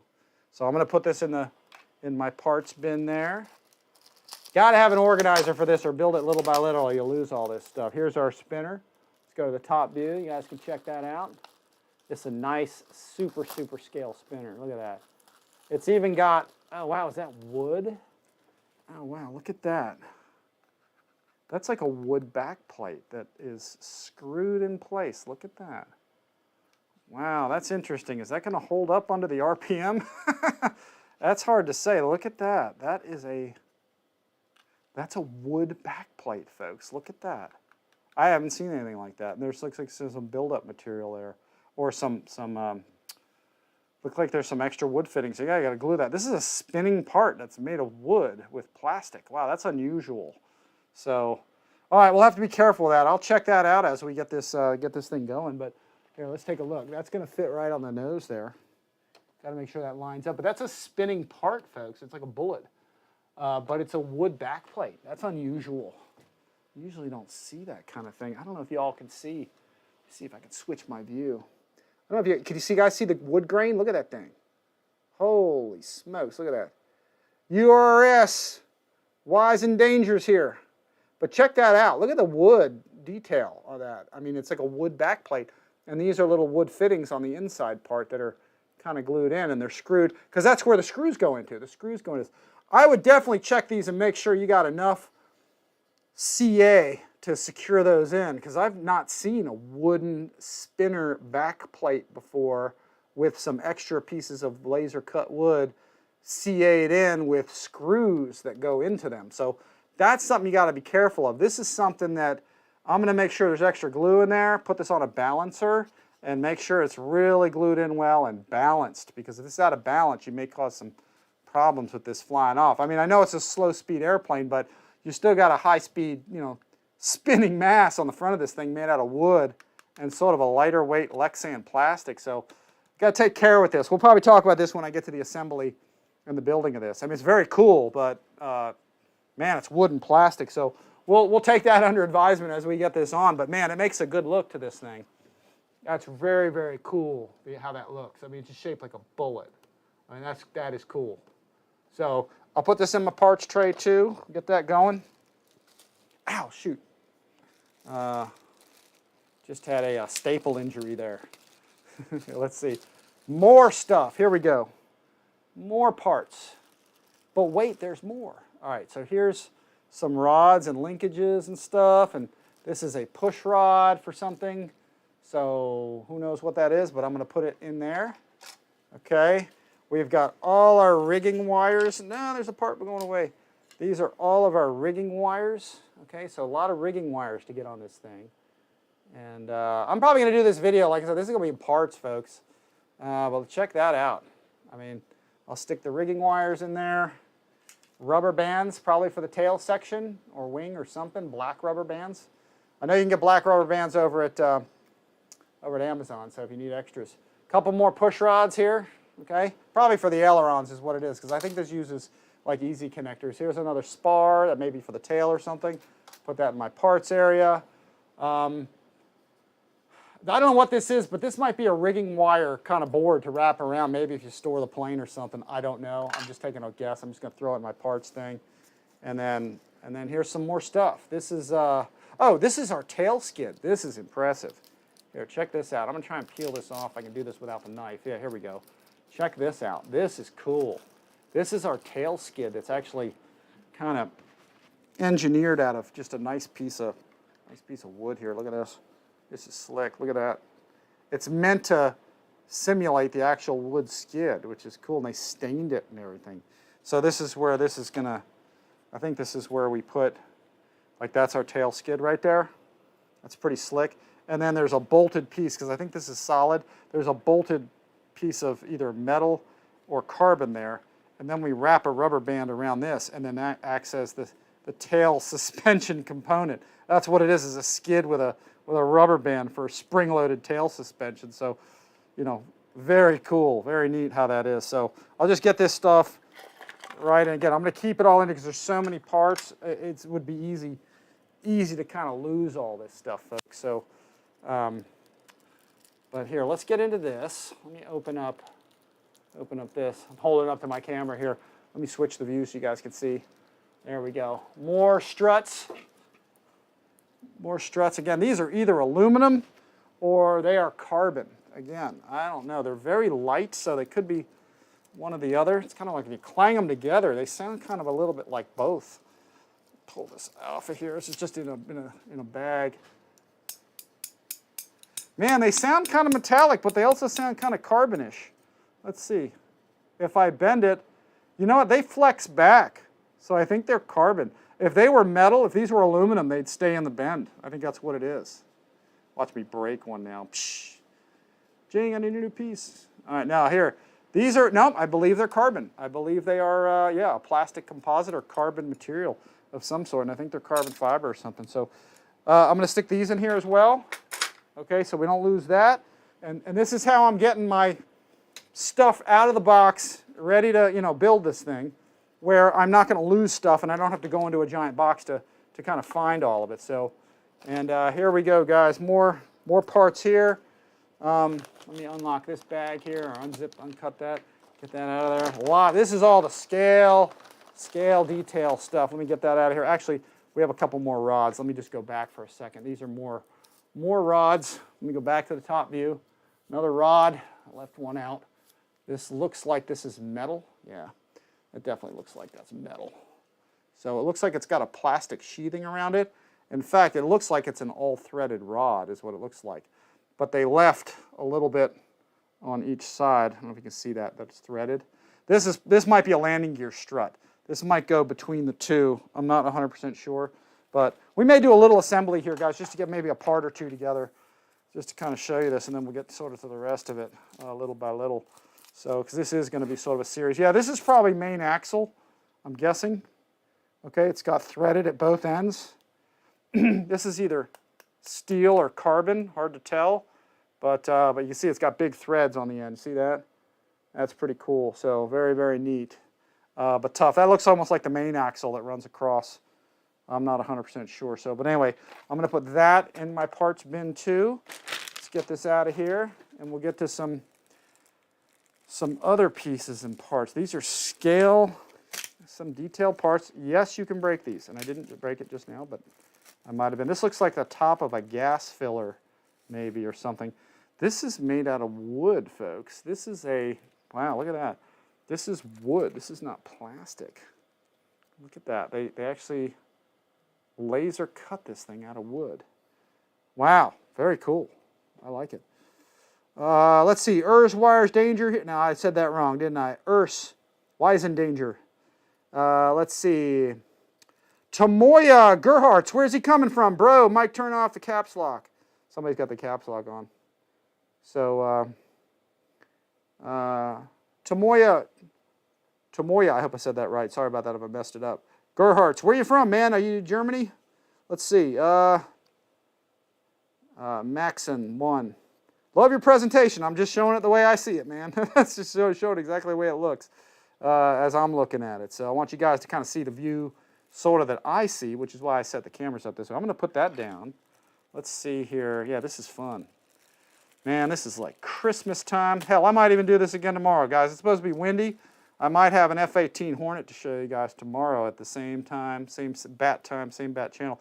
Look at this thing. This is cool. I got to tell you. I don't know what it is, but it's cool. This is, look at the grate work on this. I guess this is probably the gas tank up above the wing or something, or part of the louvers or ventilate. I don't know what the heck it is. But this is wood, folks. This is not a plastic piece, but it's a laser cut wood because you can see the grain in it and everything. And they made a very detailed part out of this. And then this is another part of it, I guess. So, again, guys, I don't know everything, but you know, I got to figure this stuff out sometimes as I go along. Here's another one. This is cool. Look at this. Again, this is, I'm pretty sure this is wood, like a 1/64 ply or 1/16 ply, but it's laser. It's like laser cut. So here's your 3 parts. I don't know. I guess they go together. Part of the fuel tank or something. Scale detail. But look, you can see the grain. See, check that out. That's how you know it's wood. I mean, you see the grain in it. And it's not perfect. It's a little bit rough. This looks like a wooden, this looks like sort of a wooden dowel rod kind of thing. So, but very cool. That might be a filler for fuel or a ram air intake or something for a fuel tank or something.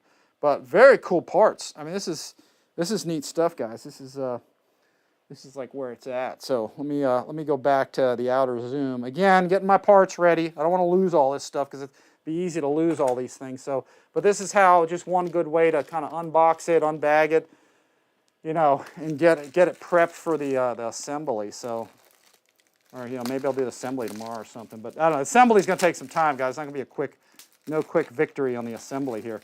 This looks like these are twin machine guns. It looks like these are Vickers or whatever kind of machine guns. Maybe you guys can throw that out. Yeah, we got wind like crazy. Mikey's saying that, Flyer Mikey's saying nice day to fly. Yeah, it's windy out here today, so I'm doing unboxings for you guys instead of flying around. Let's see. Let's cut very carefully. There we go. Look at that. I think these are wood. Holy smokes. Let's see what we got. Too windy in Tennessee for flying, says Les Lee Shand. All right. Look at these, man. Look at this. Oh, yeah, look at this Holy Grail. I need some music for this. Oh, man, look at that. Holy smokes. Look at these guns. Holy mackerel. Look at that thing. Let me see if I can zoom in. Let me see if I can get a little closer this way. I think that'll give us probably better detail. Actually, I need something. Tell you what, let's do this. I need something with like a white background. Here, let me grab, hold on a sec. I'm doing this off the cuff, guys. Let me reach down here. Let me grab a box here. There, maybe that'll, I don't know if you'll see it. That might be too much. I dropped it. Sorry about that, guys. Let's see. Machine gun, right there. The detail on that's awesome. Actually, that makes it worse, doesn't it? Sorry about that. But look at that gun. Holy mackerel. There we go. That's better. I guess that's a better background. That is very cool. You got your little reticle up front. Very neat. And this is, I don't know, this is probably made, that might be Lexan. That might be a plastic like Lexan they cut this out of. And then they probably wrapped it around. Yeah, there's your center where they kind of glued it together. But this is built up. Look, there's some screws in here. Look at that. There's some screws. I think that's the trigger. If I'm not mistaken, that might be the trigger where the pilot reaches up and grabs that thing and just kind of yanks it back to fire. I think that might be what that is. That might be a trigger lock or something. That's my best guess. I don't know because it's old school. When they fire these machine guns, they literally reach up to the gun and grab the trigger and, you know, to start shooting. Yeah, super detailed airplane, folks. This is totally cool. The twin machine guns. Let me try this from the other view. See if I can show you guys this. Let me try to zoom in a little bit. They're right in the center of the screen, so I might get a good view on those. Yeah, look at that. Look at the detail on that. I mean, that is some cool stuff for that machine gun. Look at the reticle up front. Very cool, very target. Just old school, you know, Coyote and Roadrunner type machine gun, you know. That's awesome. That's just awesome. Yeah, at Bitgo Hobby, guys. Very cool, very neat. Dancing wings, gotta love it. So, 2 machine guns. Yeah, not this way. All right, that's awesome. I like it. That's cool. Very, very detailed. But I think most of this is wood and plastic, I think. Yeah, so you can see the grain on it. So some of this is wood, some of this is plastic, and it's just built up. It's just a two built up machine guns. So I'm going to take that stuff, again, put that in my organizing tray right here so I don't lose them. I'm just going to kind of stick them in there. And we're going to get on to the next piece here, which who knows what's in here. There we go. Oh, it's the engine. Very cool. Let's get the engine detail going. Look at that. Very slick. I might have to get another Ertz parts tray for this. But check that out. Look at that thing. See if I can get, let me see if I can get zoom. Let me see if I can zoom on that. That might be a little better to do it that way. Yeah, look at that. These are wood. I'm pretty sure this is probably balsa. Somebody carved that out of balsa, it looks like, or they lathed it or milled machined on it or something on it. And then this is that looks like a piece of balsa under there. Looks like we're going to screw it in place right here. So very, very cool. And then exhaust stack here. That's kind of cool. That's made out of wood too, I think. I think you can see grain on that. So look at that. Look at that. I mean, I think they literally made that out of wood, the exhaust stack. So this looks like an intake manifold or something. They used, it looks like they used, this doesn't even look like a spring. Look at that. That looks like a set screw that they used sort of to simulate a spring. I don't know if you guys can see the detail on that, but it looks like they used a set screw in there sort of for the valve rockers to make it look like it's a spring. So that's kind of ingenious. And these are probably plastic. I think they molded these kind of valve covers out of gasket, although the valves are not really covered, but these cam things or whatever, cam holders, whatever you want to call them. But that's the inline 6-cylinder, it looks like, inline 6-cylinder engine that this airplane, flew on. So if I back out here, quite simply, this is going to go, I think, right up here. Yeah, it's got screw holes, so we're going to kind of screw that into place. I think this is just going to go probably right in here. Yeah, and then you put a screwdriver down in there, and that's going to screw into place. So that's really your engine detail right there in a nutshell. That is pretty cool. So let me get to the top view and show you that real quick. You can see here, this is cool. I mean, this is impressive. This is a very impressive model. Oh, there we go. It snaps into place. So that's all where it needs to be. You can see that's where you probably screw. Actually, you probably screw it here from underneath. It looks like there's 6, 2, 4, 6. I haven't looked at the instructions that closely, but it looks like that's all going to just screw in. So you attach your engine detail that way. That's pretty simple. Not much to do there, but very, very cool how that's designed. Very, very cool. So that's impressive. Tell you what, for right now, I'm just going to leave that there because I think all we're going to do is screw that in.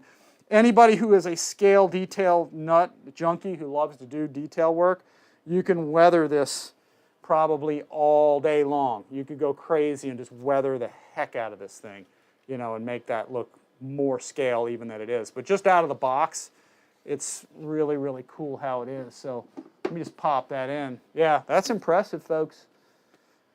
Got to tell you, that's cool. So our landing gear pieces are here. I know that's not it. Okay, one more box. I think this is like sort of the last of it. I'm going to put these engine mounts in here. I'm probably not going to need that one because that one's for the gas. I'm going to be using electric, so that's what we're going to do with that. Let's see. I'm going to cut into this, open that up, and let's see what else is in here. Let's see.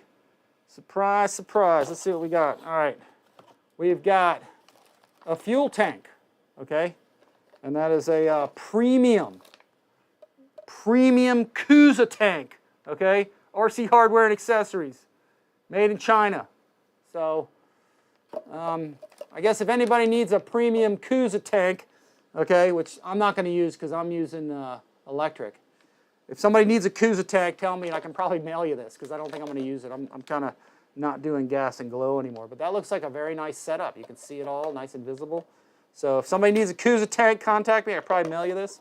We'll put that down, put that aside. And then this is some hose, probably some fuel hose, I guess, fuel line, I guess. If it is, I'm not using it. Motor mounts for gas, for a gas engine. Once again, probably not using it. So maybe that's made by Kuza too, I'm not sure. Here is a premium Kuza. Looks like a fuel filter almost, I think. Or a fuel plug, or yeah, it looks like a fuel filter. Maybe for gas or something.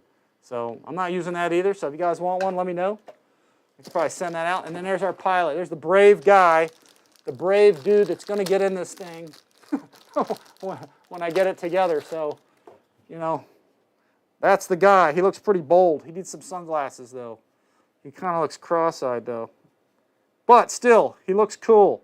So he's going to go in there somewhere. So we'll get him mounted. But not a bad pilot. Again, you can weather the heck out of this guy. Also, of course, you guys can put like whatever pilot you want in this thing. So he's going to sit kind of right in there, and he's going to look to the left the whole time he's flying. So yeah, pretty cool. So let's see. Let me look at the chat log here. 40 guys watching. Appreciate y'all coming, definitely. What do we got? Let's see. Just getting into Glow, Chucky Whiskers. Yeah, Glow's cool, guys. I've just always preferred, what does that say? Oh, Chucky Whiskers is saying, is that a clunk that eliminates the need for a UAT? What's a UAT? Not sure what that is. Anti-foaming, that's what it is, Chucky Whiskers. Probably for anti-foaming, that's right. Because when you have a glow motor on something like this, or gas, there's a lot of vibration. The whole airframe vibrates. And if it vibrates too much, you've got a fuel tank that shakes and it foams up. And then when the foam gets in there through your fuel line down here, okay, you end up sucking in a lot of air. And that, through the foam, and that tends to ultimate air trap. UAT, ultimate air trap. Okay, cool. So it probably just diffuses out the air, so you're pulling only fuel. But when you get a lot of foam in a tank, I used to get that with my helicopters when I'd fly Glow helicopters. All that air would go through the fuel line, go into the engine, lean out the mixture, and it would make it run hotter and also quit. So ultimate air trap. So if anybody needs a UAT Kuza brand, whatever brand that is, and a premium RC hardware fuel tank, 300 cc's is what it is. So let me know, guys. This is something I'm probably not going to use because I'm going electric, but yeah, not bad. So let me know, guys. 10 ounce, 300 cc, Kuza brand. So I don't know why this is separate, but maybe that's because this looks like a clunk slash heavy filtered for clunk, it says. There it is. Heavy filtered, okay? Like coffee or something. But anyway, that probably replaces this clunk. If you're getting foaming, probably that goes in there. So anyway, so yeah, if anybody needs that, let me know. But I'm going to put that aside. In fact, I'm going to put that back in the box because I don't think I'm going to use all that. I'm not going to use the fuel lines and stuff. So back into the box it goes. This could easily be mailed to some lucky winner. So just let me know because I'm going electric, baby. I'll put that aside. But this is neat, guys. I think, guys, that is it for the unboxing part of this. You know, there's a lot of parts to this. They're all really, really impressive. You know, the next part really is kind of assembling this thing. You guys got any questions or anything thus far? So, URS Wise and Danger said 6S. Yes, it's supposed to be 6 to 8. I might do it set up for both. So I might do a 6 to 8. We'll see. But I don't know if it needs more than 6. I just don't think so. But let me look at something here. Let me see if there's something we could assemble, at least to get into this, where we don't have to go too crazy. Oh, here. Maybe we'll get the landing gear on. You guys want to do a little assembly anyway? Maybe we'll get a little bit going here. Yeah, John Liebe. John Libby? No prop. Yeah, there's no prop in here. Yeah, that's the other thing. It's supposed to take a 16.8, but I don't even see it here. Look, I don't even see it. Check it out. I don't even see it on the parts list anywhere. So yeah, you probably have to get your own prop, which, you know, yeah. But you see, the prop depends on your power package, you know, what you're using for power. So, you know, that's kind of critical. You know, you got to know what prop you're using, what power system. Like I said, I think the box said, it said 16.8 or something, I think, somewhere. Oh, no, wait a minute. That was on the, here, hold on a sec. Let me go to, let me reactivate the website stuff here. Let me go back to here. Let's go to, let's close that out, and you guys should be able to see this. Let me go to, yeah, they have a recommended, I thought it was, yeah, here it is, right here. Yeah, that's where it shows it right there, guys. So it shows a 16.8 propeller right there, guys. So I guess that's what the intention is. But again, you could probably do whatever, you know, whatever you want to do with this thing. So you're probably good to go with.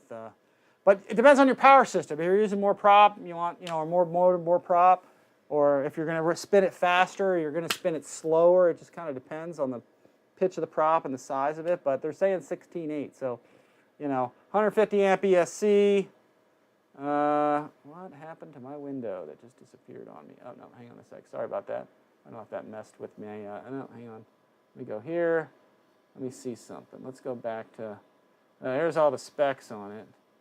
2-hour assembly time. It might go together in 2 hours. I don't know. You need a little more time than that to do some of these fittings. Actually, you know what? It's going to be way more than 2 hours. I don't mean to, I'm not trying to fool you or nothing, but yeah, it's much more than a 2-hour assembly time.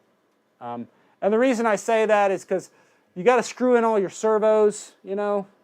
Why is that not doing what I wanted to? There we go. You know, you got to screw in all your servos, mount your motor, which if you're doing electric's not real hard. But you got to mount all your servos, wire that stuff, which isn't hard. I mean, there's only, what are 2 aileron servos, 1 elevator, probably 1 rudder, and that's it. So not too hard, but you got to mount them all. You got to screw them all in place. You know, your wing mountings, you got to mount them in the little boxes and stuff. But not too hard. It's screw together stuff. A little bit of gluing, not bad. So let's see what we got here. Let me go to my chat. There it is. Let me go to where there we go. I've got this in the wrong place. I'm just going to move something here. See if anybody's got questions about this stuff.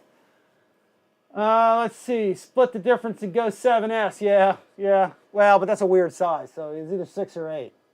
So 8's weirder than 6, but EQ will have it. Let's see.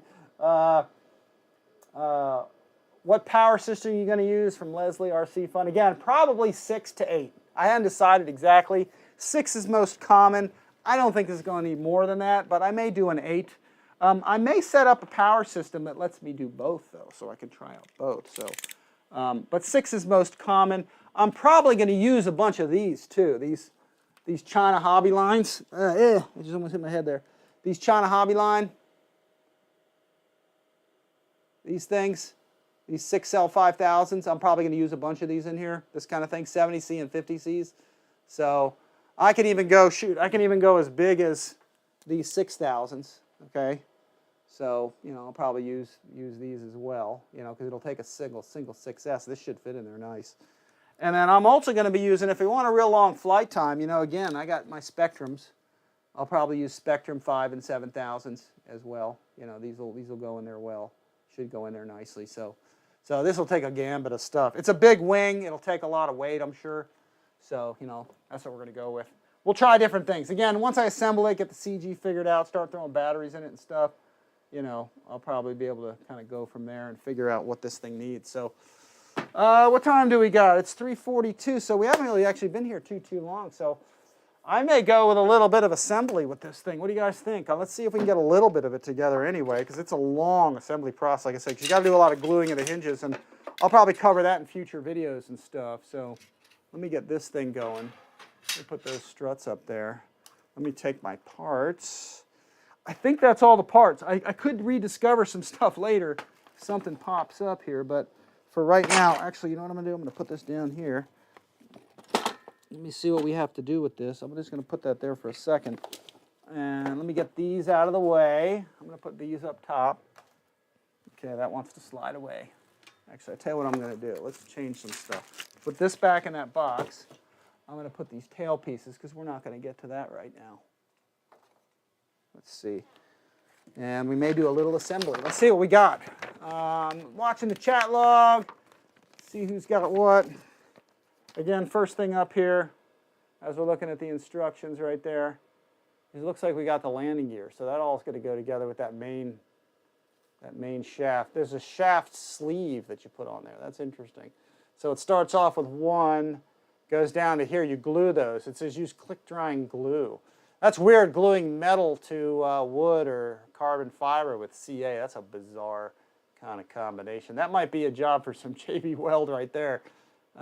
We'll see. Let me see how that's going to go down, because that's kind of weird gluing something like that in there. So let's do this. Let me change my view. Let me put this up top also carefully. We're going to keep, actually, you know what? I'll keep these under here because I don't think we need all of that. It should be easy to deal with this fuselage right off the bat initially. But I have to just rearrange a little bit, get that out of the way. Yeah, this is nice, folks. I'm impressed. Check this out at Bitgo Hobby, guys. Real nice airplane. I'm going to take this. Let me pop this out of place. I stuck that in there, the landing gear. I'm actually going to take the engine detail out because I see that getting whacked real quick. Let's pull that out of there. That just screws in place. Stick that up top there. And let's flip this. So, Ernst stand is perfect for this. So let's put my parts right here. See if we can fit this in. Let's get that in place. It looks like that fits into some carbon slots is what it looks like. Yeah, there's carbon receiver tubes in there. Very interesting how that goes in there, but it's a very tight fit. I mean, it's like, but the instructions show putting CA, like wicking CA in there. That's bizarre. What a strange way to kind of glue something together like that. But hey, I mean, that's what they're calling for. So let's see how that's going to go into place like that. It looks like this probably is supposed to go a little farther up. Let me grab the other one. Interesting. I don't know if you need to scuff this or whatever, but that's how the instructions show this going on. Let's see. I'm just going to do a dry fit of it and see how it goes together. They say to CA that. That's kind of bizarre. Well, let's see how that fits in. Yeah, interesting. So that's part of the landing gear there. Let me look at the top view. Let's see what that looks like. This is saying that we slide these in. Oh, and at the same time put this in that I didn't do. Oh, that's for suspension. I get it. Oh, I see what they're doing. Actually, you probably won't have to worry about it coming out because these the whatchamacallit, the metal that goes into here is so deep that the chances of that coming out are like slim to none. So I guess we take our main axle and it's supposed to go in here. Oh, that's interesting. Here, so let's do this. Let me pull one of these back out. I'll back that back out again. In fact, you know what I'm going to do? I'm going to flip it this way. Let's do this. Let's put this right here where we want to see it. Let's get that knife out of there. Let's pull that. There we go. Pull this out of the place that it was. Can I lower that any? Nope, not going to be able to do that. So let's pull this out. We're going to put this. This suspension, this is all welded. This is very interesting. The suspension is welded in place at the tip. So this is just meant to be put together. Sliding this in, putting some sort of glue in here. Like I said, that might be a JB Weld job right there. It's a little bit of a crude assembly, but guys, that's how World War I planes were. They really weren't, you know, they just kind of stuck them together and flew them. So not too much to that really. And then this is a suspension type thing here. Let me switch views. Look at this. This is pretty much the suspension of this plane. How this is meant to go, you know, how this is meant to work, I think. Let me get that in the middle.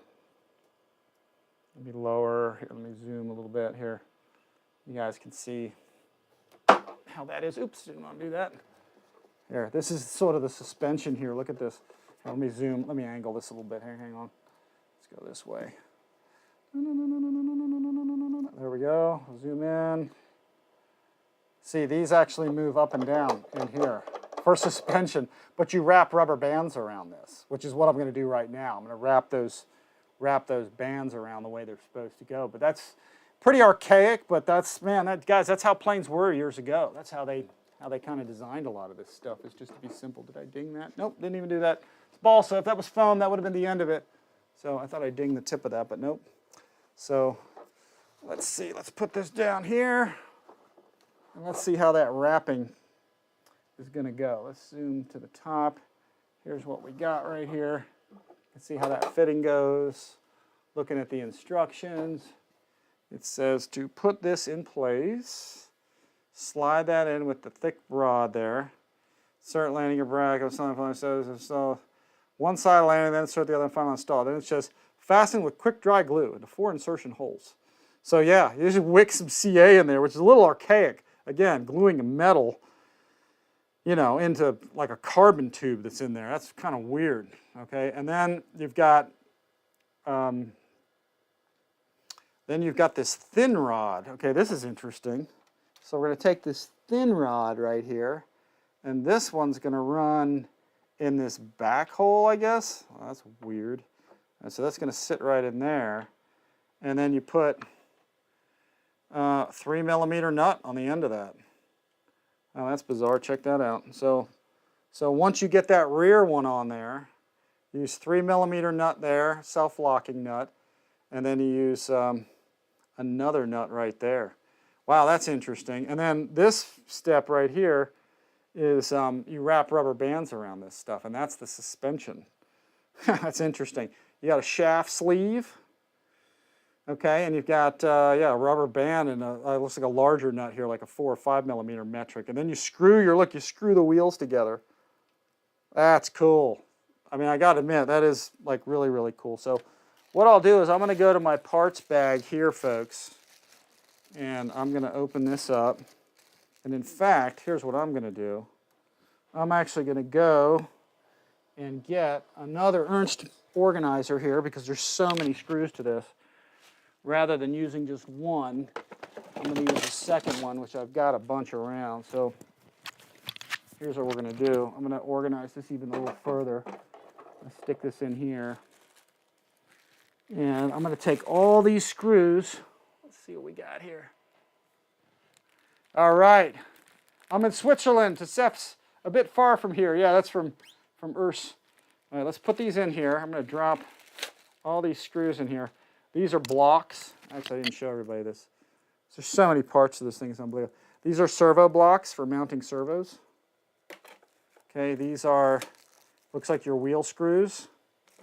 These look like shaft sleeves. And these are for the axles. Okay, yeah, sorry about that, folks. Didn't get that. Let's get a closer view of that. So you've got, again, servo blocks. These look like for your rigging wires. These look like your shaft sleeves and nuts for the landing gear. Those are the parts I need, actually, so we'll put that there. These are rigging wires right here. Okay, you can see those rigging wire clevises for the end. So that's pretty slick. I'll probably round the corners of those with a hobby knife or a file or something. These are some more. These are all labeled too, number 4.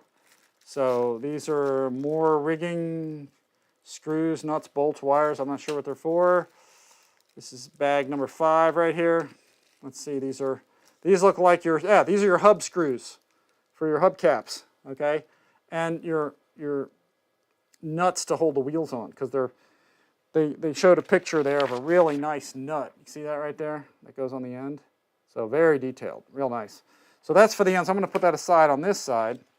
Okay, the stuff I need that I'm looking for. And I'm going to undo this thing so I don't tear up every bag here. Just going to peel away the staple that's in here. Okay, I'm going to pull it through, staple through there so I don't tear up every bag as I'm doing this. Let's see, number 7. Oh, there's another one. Okay, there's another staple. Okay, so they're making this hard on me here. Yeah, there's another staple. Second staple. These are all nicely numbered, so it should be easy to find most of this stuff. Let's see, this is cool. Oh, no, drop that. These are the eyelets for rigging wires, number 12. I don't need those just yet. This is a clear piece of Lexan. It looks like for the pilot windscreen, probably. That's cool, number 13. More rigging wire stuff, easy connectors, nuts, all that kind of stuff. Another one, nuts and little screws. Throw those in there. Rigging wire crimps, number 9. That's pretty nice. Those are nice aluminum thick ones, so those look pretty durable. So it looks like some straps for something too. Part number 9. And then let's see, we got wires, or sorry, not wires. Screws and springs for something, 8. And then here's your horns. These are nice. Look at these. These are carbon. I'm going to pull these out. Pull one of these out. Some of these for your elevator, some for your ailerons. And yeah, these are nice. Nice carbon. Look at those. Look how nice those are. The detail on that is awesome. And they've got nice serrations here down here. So when you glue these in, when you put them in, the glue can wick around, go really in there. And actually, I might even use some medium CA to put that in with, and then use some thin after to wick in there. But we'll see. I'll mess with it. So double-sided ones, single-sided ones, all carbon fiber. So very, very cool. So, and that's it. So we got these screws, and these are for, actually, I needed a couple of nuts there, didn't I? Looked like there were a couple of metric nuts. that were used for the landing gear in here somewhere. Let's see where those are. That might be for landing gear. I'm not sure. Lots of parts, lots of parts. So let's see. Probably these right here. These are probably 3 metrics. So probably that's what I need to get this little axle deal on here. So let me zoom out just a little bit, and we'll see if we can get that on. So, all right, we'll just do a little bit of this. Built to last. That's right. Let's see. So this goes on. This goes on. These are 3mm locking. So let me try. That's probably bag 4. Does it even show that?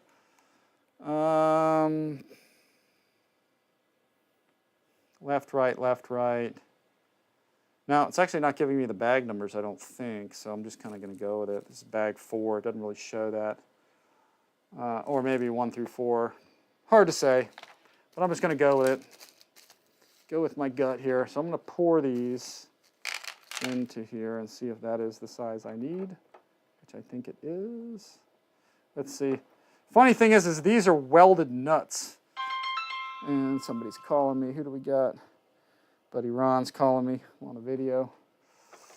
So let me turn this and get that one in place. Let me get this one here. I'm going to have to squeeze the other side. Let's see, I'm going to move this a little closer. I'm going to get this out of here before I drop it and spill it everywhere. So, yeah, this is crazy. This is how they did things. I mean, this is just a simple welded nut. I don't know that the real one had this, but that's what they did with this model anyway. So I'm going to kind of squeeze that together.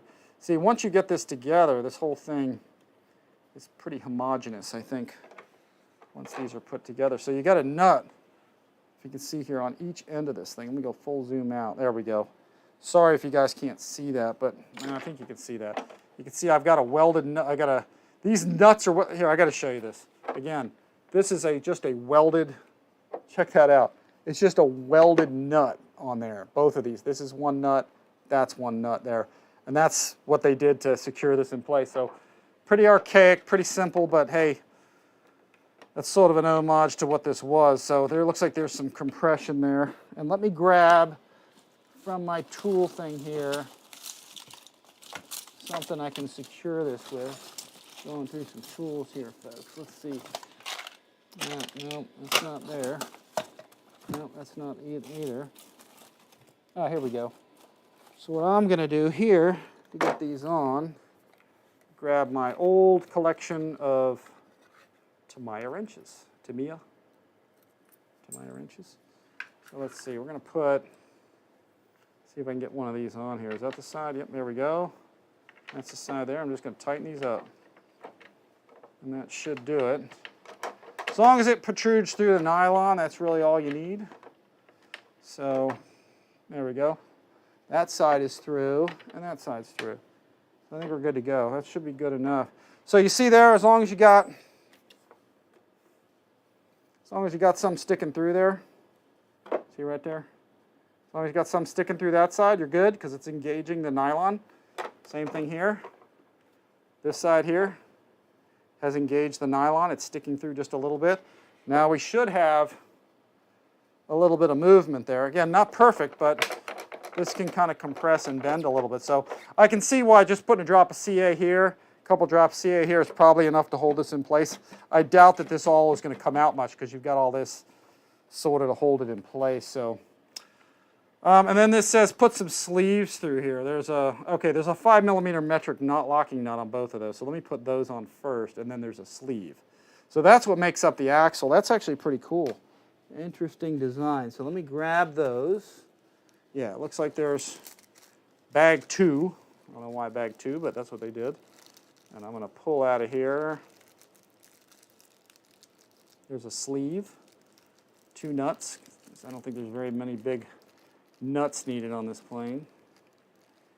That's right, you need 2 big nuts. All right, let's see. Let me get this out of here. Here we go. I'm going to put this one on this side. Get that going. I'm going to put this one. I'm going to put the sleeves aside for now. It's because the nut's going to go on and the sleeve's going to go on, it looks like. So I'm going to tighten this up. And then we need something on both sides. Let's see, will this even fit? No, that's going to be too tight. That's not going to be big enough. So let me do this. Let me dive down into here. I'm going to find a socket that will work, hopefully. Let's see if I can find one that'll fit. This is a little micro set. Got from Costco. Oh, I meant to mention, Costco, the desk. Here, this will fit. Looks like I got a socket that'll fit that nicely. Costco desk. You guys are asking me about the Costco desk. Definitely a lot more, Mike Bird, a lot more hardware than my last EDF jet. Yeah, hang on. Costco, hold on a sec. I got all kinds of cool stuff in here. Miss Amy. Let's go to here. Let's go to gallery. There's something top secret in there. Yeah, let's see. Let me look through that first and see what. No, there's a girl there. Nothing X-rated, but it's good. Let's see. I was at Costco yesterday, and here's what I got for you guys. This is my desk. Same electric desk, but this one is white and it has a curve in the front. Okay, you see the curve? Same deal.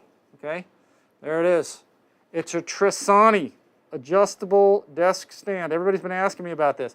They may still have the black one, but hey, there's your part number right there. There's your reference number. So if anybody wants to look up the Costco desk, there you go. That's where you find it. Trisani adjustable electric desk. So see, I was looking out for you guys while I was at Costco. So there we go. So anyway, put that aside.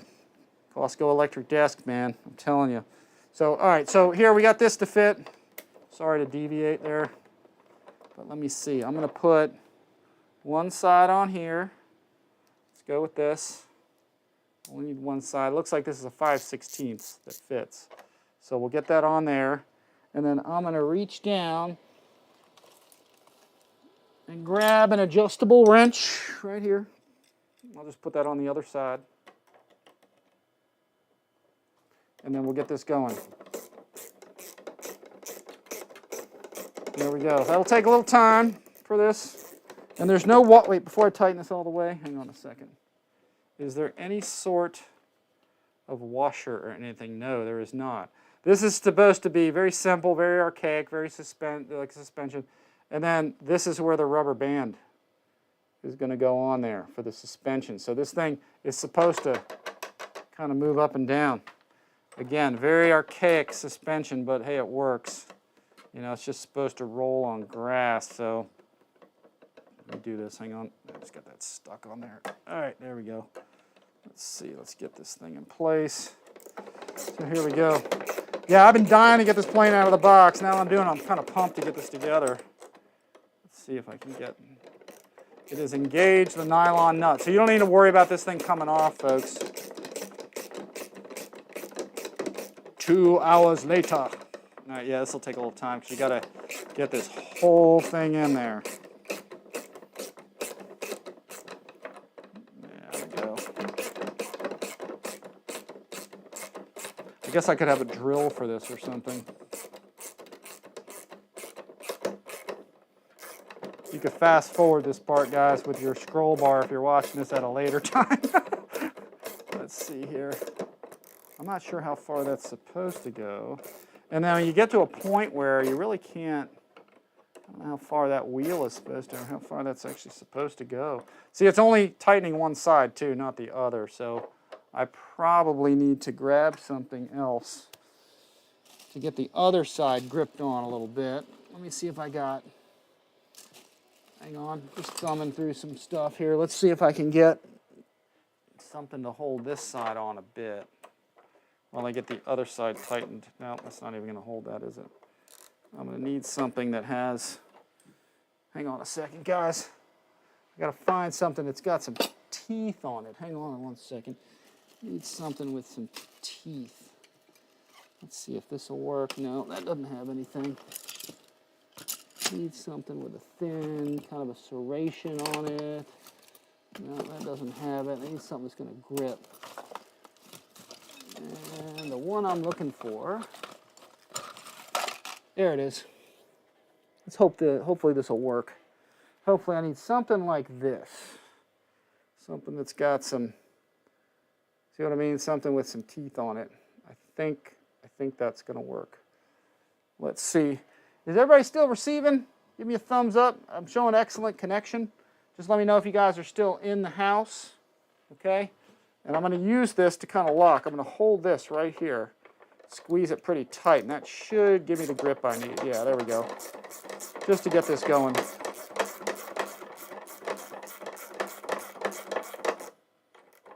Nope, it's still spinning. Might need some vice grips or just squeeze it on there more. Yep, we got it. A little bit of a process for this, folks. Let's go this way with it. Let me tighten it up and just go around in circles. There we go. It's probably getting up. It's getting too deep now. Now we're going to go to the open end wrench. Little by little. I will admit this part's a pain. Not that excited about this part here. Let's see how hard we got to go with that thing. So we've got to have enough for this thing, this sleeve to go over, where we've got enough threads that are sticking out. This one might actually be enough already. So we have to do this in such a way that we can get that end nut on. So, and we have to know kind of how thick the wheel is. So if we're going to assemble these wheels, let's go with this. I'm going to take a wheel, and I'm going to put, oh, it looks like they actually they kind of pre-tapped these already. Take a look. That's pretty cool. Not bad, not bad. See, it looks like they pre-tapped some of these holes already right here and here. So this hubcap should be able to go right on there. Right? Is that what you guys are seeing? It looks good to me. Christopher Estrin, sorry to keep jumping on and off. No, that's okay. We keep getting ordered up. What kind of motor does it use? I'm going to use electric, guys. But the instructions do say, let's see what it says. If you want to use glow, it says a 20 cc to 30 cc DLE, 20 or 30, 90 class methanol or 120 methanol. Oil engine, which is probably 2-stroke, 4-stroke gas, 20 to 30 cc. Those are the options for this thing. So, and then I'm going electric, folks. So they've got looks like a 330 kV, 6 to 8 L cell, 6 to 8S, 70 amp ESC. So servos, it's going to need 2 37 gram and 2 17 gram. And looks like 2 37 grams, I guess. So you can use whatever servos you want, whatever you think's strong enough, really. Yeah, choice is yours, Chris. Mike Bird said it best there. So I'm going to take these screws that were in that bag there and put those on. So, because they had all these nice screws set up in bag number 5. So let's see how that's going to go together. If I drop these in here, let's see, I'm going to dump these in the, never put these on the table, they'll be gone forever. So, let's see here. So that looks like the right screws. Again, guys, I figured I'd do a little assembly here for everybody. I'm just going to stick that in the gear because it seems to balance well there. And I'm going to get my macro screwdriver action here wherever I put that. Just had that a second ago. Was right there. What do I do with that thing? Just thumbing for a screwdriver, folks. Let's see what we got. Let's see what will work best, because I'm going to need some really tiny screwdriver to put these things in. So let's see what we got. I got some little stuff here. Some precision. Didn't think I'd need something like this for this kind of deal. Let's see what we got. Let's see what'll fit. Let's see what'll go in there. Oh, that fits perfectly. Look at that. A little surgical. Got to get surgical with this. So I'm going to put one of those through there. See if I can tap that into place. Let's see what kind of a job they did putting those holes in there. We shall see here in a second. Did they cut that deep enough? I don't know if they did that deep enough or not. or made it wide enough, I should say. Well, it seems like it's going in. It's only plastic, so it's not, I don't know if it's that critical of a thing. So I just started it off with one screw. Let's see. Yeah, I don't know how centered they actually did that. Almost looks a little bit off. So let's see. Let me grab the screwdriver that I need. The actual driver bit for this thing. Just thumbing through my tools. Good thing I left my tools here, huh? Here, I'm going to take one of these. Sorry, guys, I'm just reaching for tools here.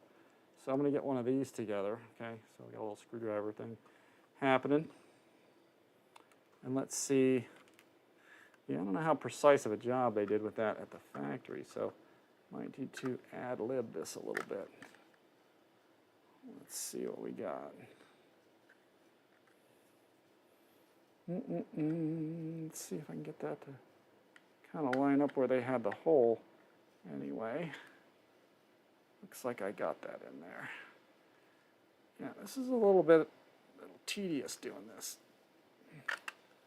Let's see if that fits in. Oh, not bad, not bad. Looks like it's pulling on this one though, so maybe not a perfect fit, but maybe close enough for government work kind of thing. See if we can get this to all go in there. Yeah, see it's pulling on this side now too, so maybe they didn't get it quite lined up, but it should be close enough. Let's try. See if we can get that in place. Could even be better just to drill your own holes with this, but let's try. I think there's enough material that you can kind of put it where you want it, I think. Let me look at the other tire. See where that is, the other wheel. See how that looks. Yeah, it's about the same. Yeah, I think it's probably close enough. Doesn't have to be perfect. Again, this isn't a laser precision flying airplane either, so perfection's not there. We're not going to be doing 130 knots down a runway. We just need to get it enough at it. Yeah, it's probably close enough. Yeah, it looks like it's off a little bit, but not horrible. So, but let's see if I can get grab another screw here from right here. Just try another one in there. Let me peel that away and see where that's at. So you got to assemble.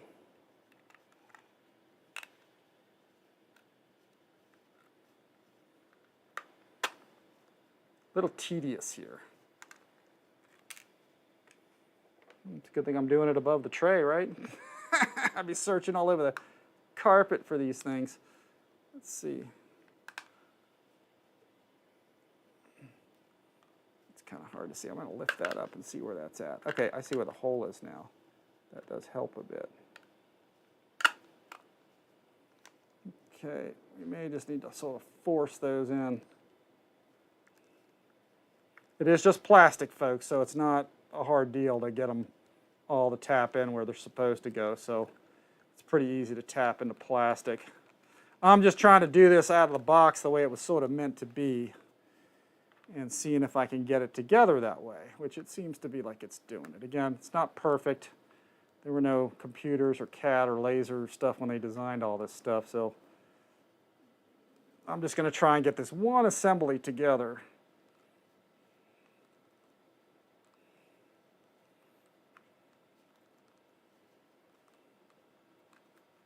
Yep, there we go.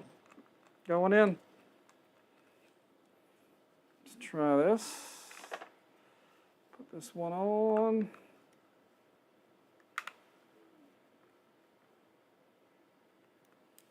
Yep, that'll go in there, I think.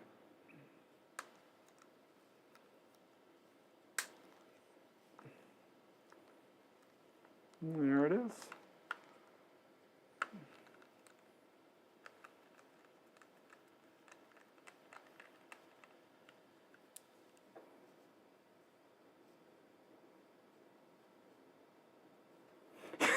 I'm reading what Christopher Estrada wrote. Nothing worse than watching a small part glint for a moment in the light before disappearing into whatever evil dimension they go once dropped. Yeah, that's why I'm doing it on the tray. Plus I got like 12 screws to do this with, so So I got a better chance if I lose one. I got another one sitting right there too. So I don't think I'm going to assemble both of these wheels on camera. I'm just going to try this one. Let's see. Let's start with that.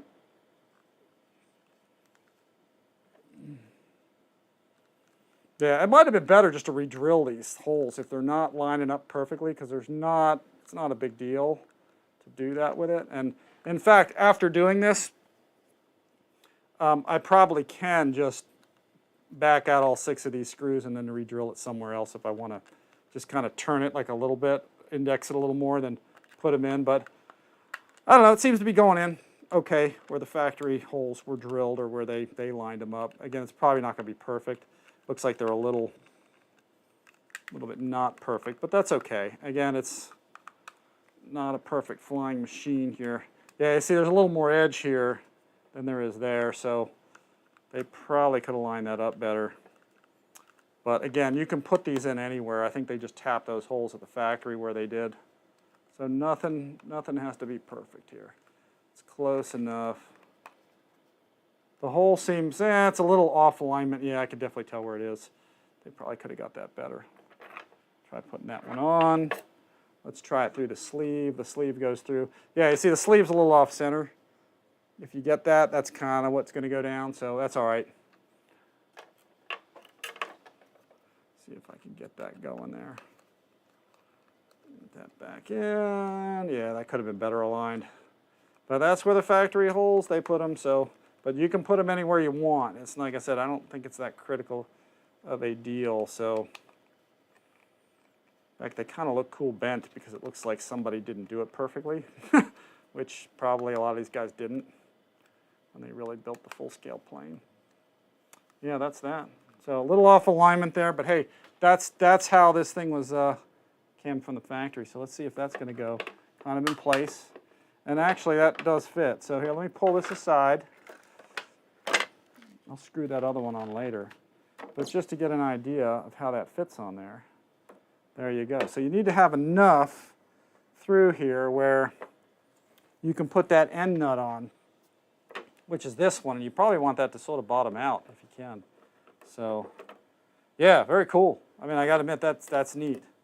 So again, doesn't have to be perfect, but because nothing back then was all that perfect. So let me pull this out, unscrewing that, back away on that so y'all can see how that's looking. And let me try to, using my remaining tools here, see if I can, actually that might have to go all the way to the end almost. Let's try with this nut. I'm going to hold that one on. Let's see, let's get this. Tighten that up. Just little by little.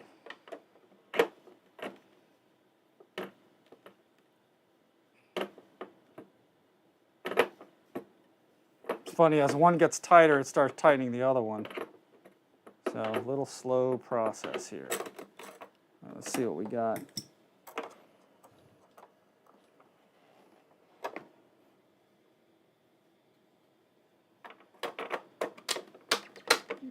That'll fit on there. Okay, good.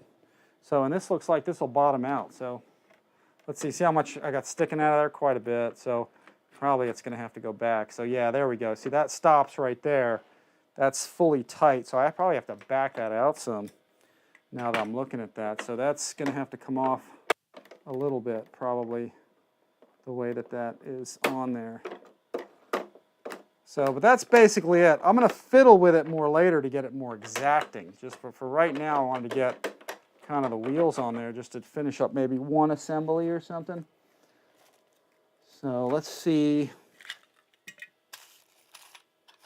Here's my other axle shaft. Let me see if I can put that on there, a sleeve. So, and then I can probably take this thing, lock this in place right there. Take this one because my socket's not deep enough to get that all the way down in there. So let's see if I can just get it on there a little tighter.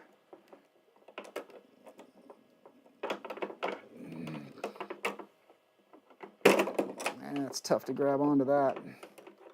But that might be all I need just for the short term. Again, I just want to get this one assembly done, and then we'll slap some more together. So just put some of the big pieces on to get an idea of the size of this. So let's see, my sleeve goes on here, and I'll just take my wheel, just do a dry fit instead of screwing those all in, because that's going to take a little time. You get this in place. Let's see if that'll fit like that. There we go. That's perfect. And we'll get this. And then we got some dry fit gear in place. Let's see. Nope, just drop that. Fell outside the freaking Ernst tray zone there. Let's see, that's going to go in place. Oh, that's got a little burr on it or something that's keeping it from going on, isn't it? Only one of two figures. I'd get one with the burr on it. All right, but before we do this, let me pop that off. Let me pop this one off. Let me grab those rubber bands, because they gave us 3 black rubber bands to do this with. So we have that there. We got the shafts there. They gave us 3 black rubber bands. So this is supposed to go on, it's supposed to tie on here, okay, as if it's a sort of a, acts as a spring or a shock absorber. So, let's see, where does it show that? Finally, it doesn't really even say how to wrap that. So here's probably what we're going to do. This probably needs to go on, and it's supposed to go sort of on the inside. So I'm guessing that this is going to get wrapped around somehow like this. And you're going to wrap it around enough times that it's going to give it the compression that you want, I think. That's probably what this is all about. So based on the weight of the model, it's probably how many times you're going to wrap this around. So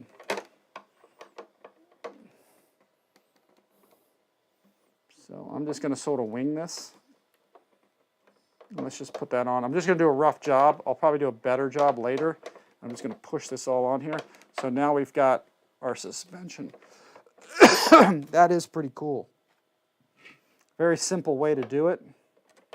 Let me go through here. And I could probably do this neater, a different way, but it's not really a neat, necessary job. It has to just go on and be, work. Heavier airplane, you probably want to tighten that up more. So that's really it. See, I just wrapped those around. Now we have some suspension. If you can see that from the side, I'll zoom in a little bit. That's basically it. That's the gear assembly, folks. That's how that's going to go on there. See that? You got compression, and that's your landing gear compression. If the airplane's so heavy that this is pushing down on it, then we'll probably just tighten it up a little bit more. But same thing on the opposite side. There's your compression. Very cool. Very neat. Just basic, rudimentary kind of a design there. So, yeah, that's real scale. Pretty cool, isn't it? All right, guys, you still on with me? Leave me a couple comments. I'm showing here that we still have a good stream going. So I'm going to pop this wheel on. Let me get my sleeve in place here. Pop that sleeve on. Get that wheel. And the plan is just to sort of secure this so y'all can see what this looks like sort of on the wheels. Let me get the other sleeve on this side. And what I'm going to do is just loosely, without screwing that on, just put this in place. Oh, no, just pop that out, pop the hubcap out. So we'll get that in. And I'm going to, oh, do I not have enough going through there? Yeah, I may not have enough of that. Let's see. Yeah, there should be enough to get a thread or two. Although this is the one where it's, figures. Pop that out.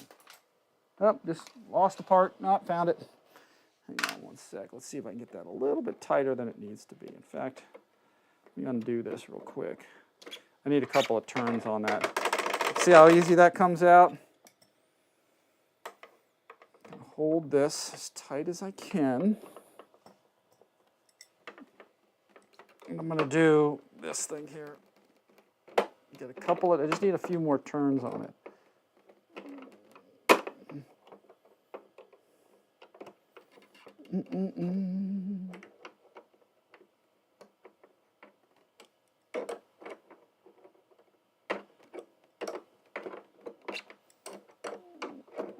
turn at a time.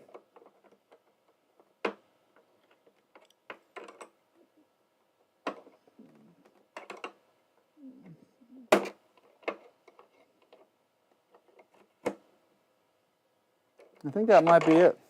Let's try that. Let's get this on here. Very cool design, very cool design.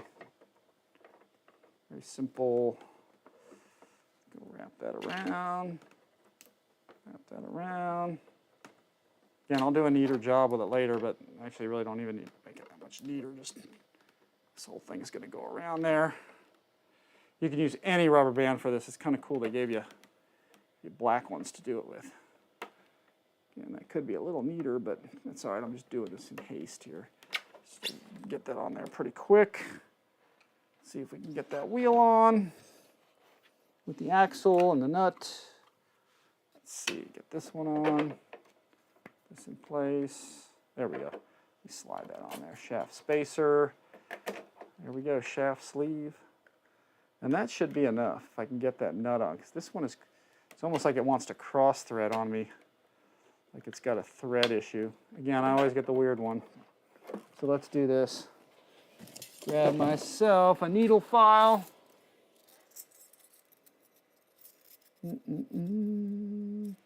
Grabbing a file here. Because I think there's a burr on the end of this that does not want it to go on.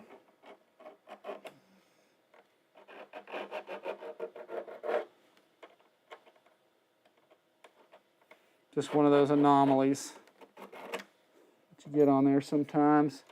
This thing does not want to thread on there. Yeah, this is just one of those off deals that does this kind of thing to you once in a while. Yep, does not want to go on there. Let's see. I might have a bad nut. Oh, you know what? Check this out. Bad nut. See if I can show you all that.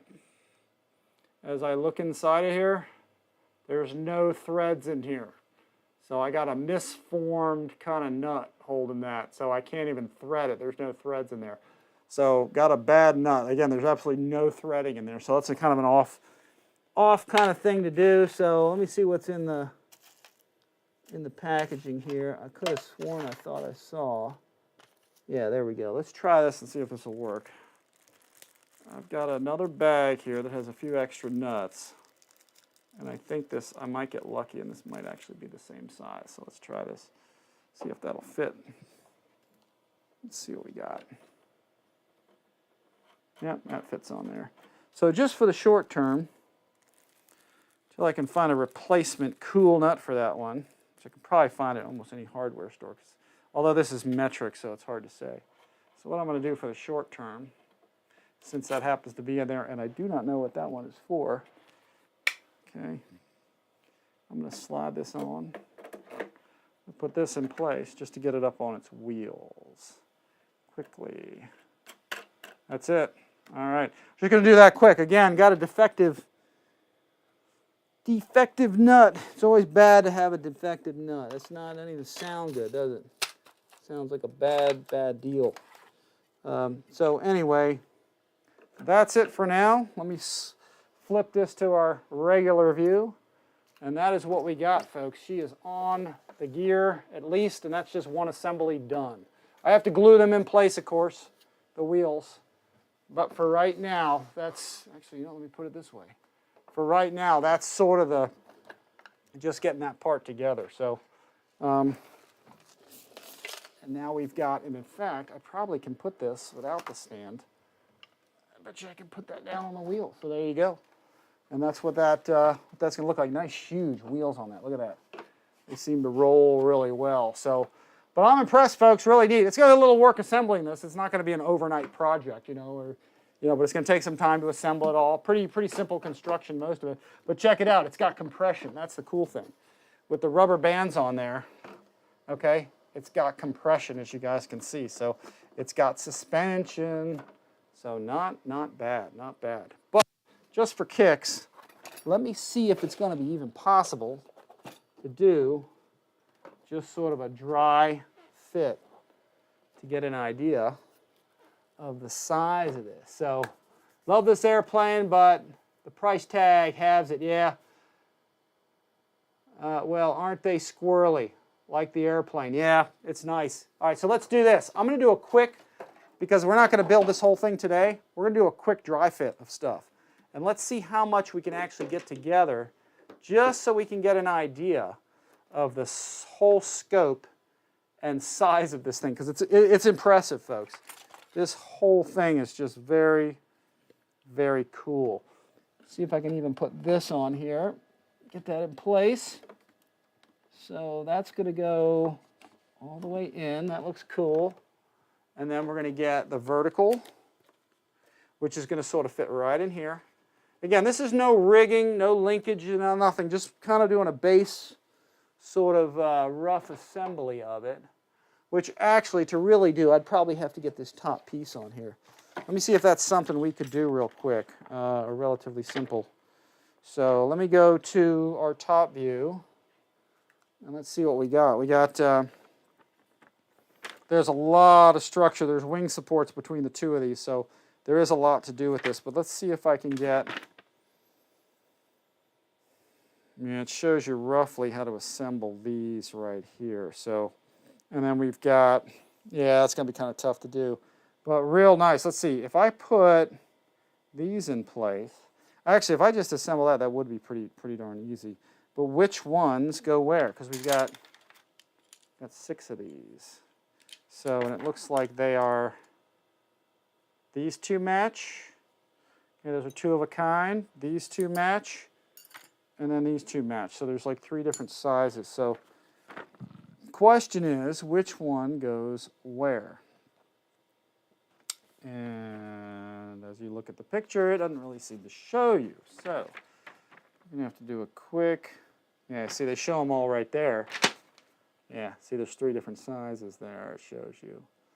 And then those,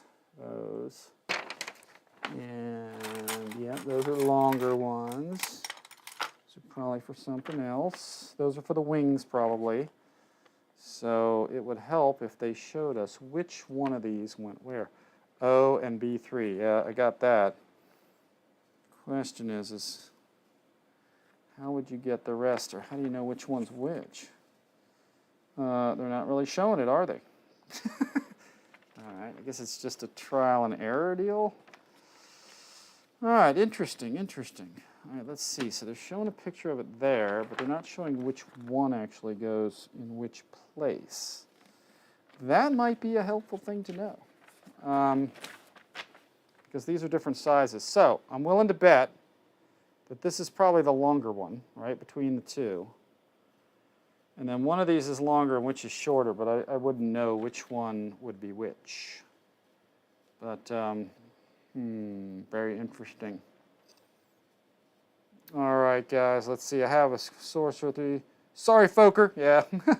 Let's see. John Leon Darkchild, still here. All right, so let's see.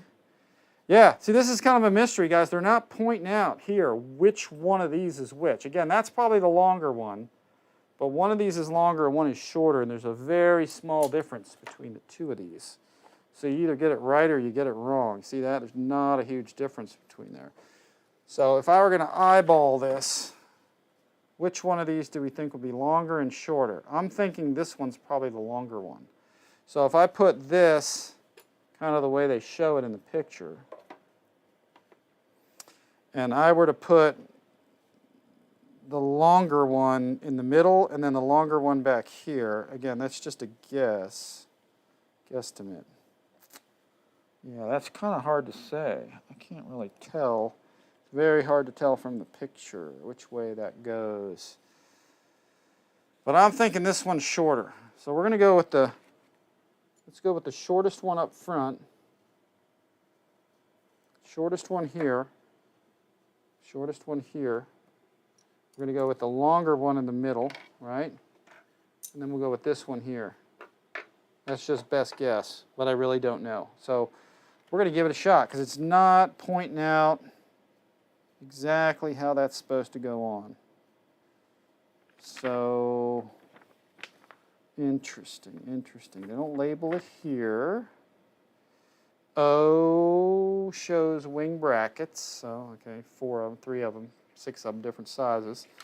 And they're not telling us which one to go. So, I can label these probably when I get this done and show it to you guys, which one's which. So, if I pull this right here, and I take these out, okay, so we're going to take these out of their place. You dump those in there. We need some 3mm metrics, which we have here. And let's see what we have. We're going to take 1, 2, how many of these do I need? 1, 2, looks like I only need 4 to start. Okay, 4 of these. 1, 2, 3, 4 of those. This is actually a very fun build. It's just a little time consuming. Let's see, and we're going to put these. So these are, of course, they want it going in the back side of the nylon, which is great. So I'm going through the front side first. See if I can get that. Yeah, this will take a little time to do. Let's see, so I'm going to put these together. Let me back that out. See if I can go in through the other side now. This is what it's going to take to do this kind of thing.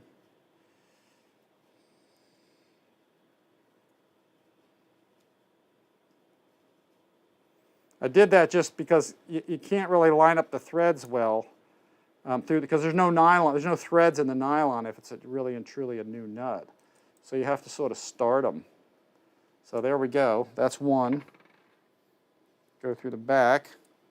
If you start it the normal way, it should thread pretty decently through the plastic, the nylon. Then you come back through the other side. So get it to sort of poke through like that, okay? Get it to poke through a bit, and then back it out, and then go through the nylon. It might work fine the other way, but that way you're not you don't really know because you don't have any threads there to grab onto. So let's try it. Let's see. Now there's some threads there, so get through that. So we got to do that with all these. So that should be good. Let's try one just through the nylon without even threading it. See how it works. Not sure if it'll go well. Yeah, no, see, it misaligns. That's the problem. It misaligns. So that's kind of a technique. That's just something I kind of thought would happen. So yeah, you want to go through the normal side first, thread it the proper way, metal to metal, okay? Then back it out, and then put it back in through the other side. So otherwise it doesn't get a memory on the threads going through the nylon. So you kind of want to do it this way. Yep, this is model building 101. Then we'll go through the threads, hopefully, that we just made. Hopefully didn't screw up by doing it the first way that way. So yeah, that's kind of a critical tip there, I guess, because they want you to go through that way first. So let's put this here. Again, go through the metal first. Just how I'm going to do this. There we go. Great live stream again. Sorry, duty calls. Christopher Estrada, thanks for coming, man. Appreciate that. So check that out. So we go through a little bit. I went through too far. Let me back it up. Yeah, this is just time consuming, but that's okay. I'm just trying to get the wing on, folks, is what I'm doing. And you got to do a little assembly in order to get the wing on first. So, and then once I get this in place, I think the rest of it we can just kind of sit back in and it's not going to be that big of a deal. Let's see if I can get that lined up. Get that to go through. Yep, we got it. So that's good. So once that's through, I'll take something like a file and just quickly get it through. It's just the fast way to do it.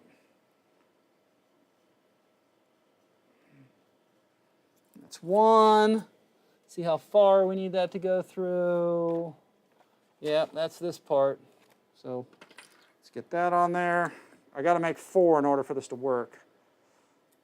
Oh no, that's a great way to spear your monocoat.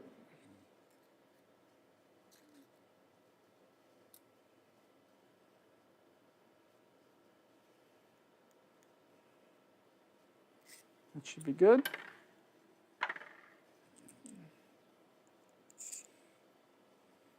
I see a hole in my monocoat coming.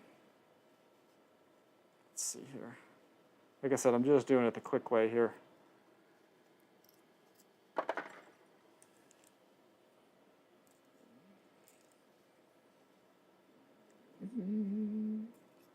Here we go.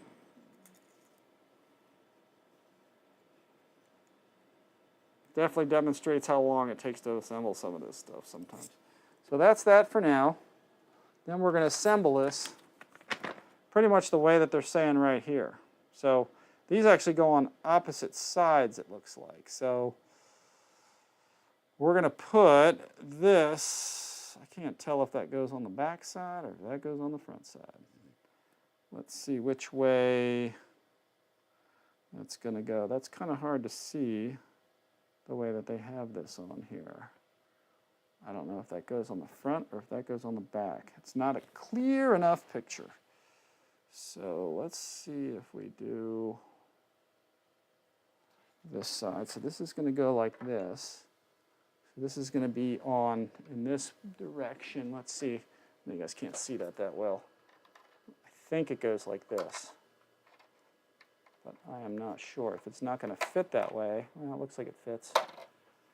And then we're going to put one through here, because these are going to go opposite sides, like that.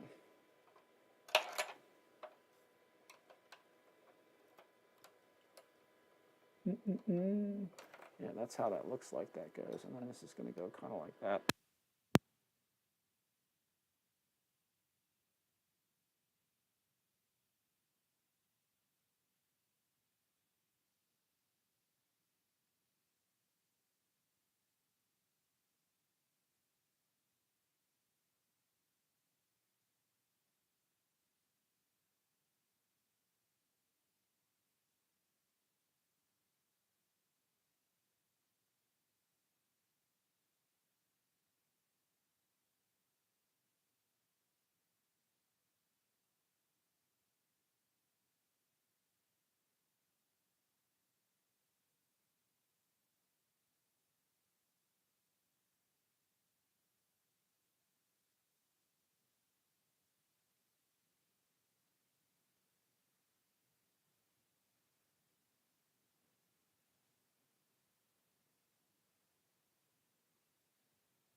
Let's see if we are back yet. Nope, that's a battery issue.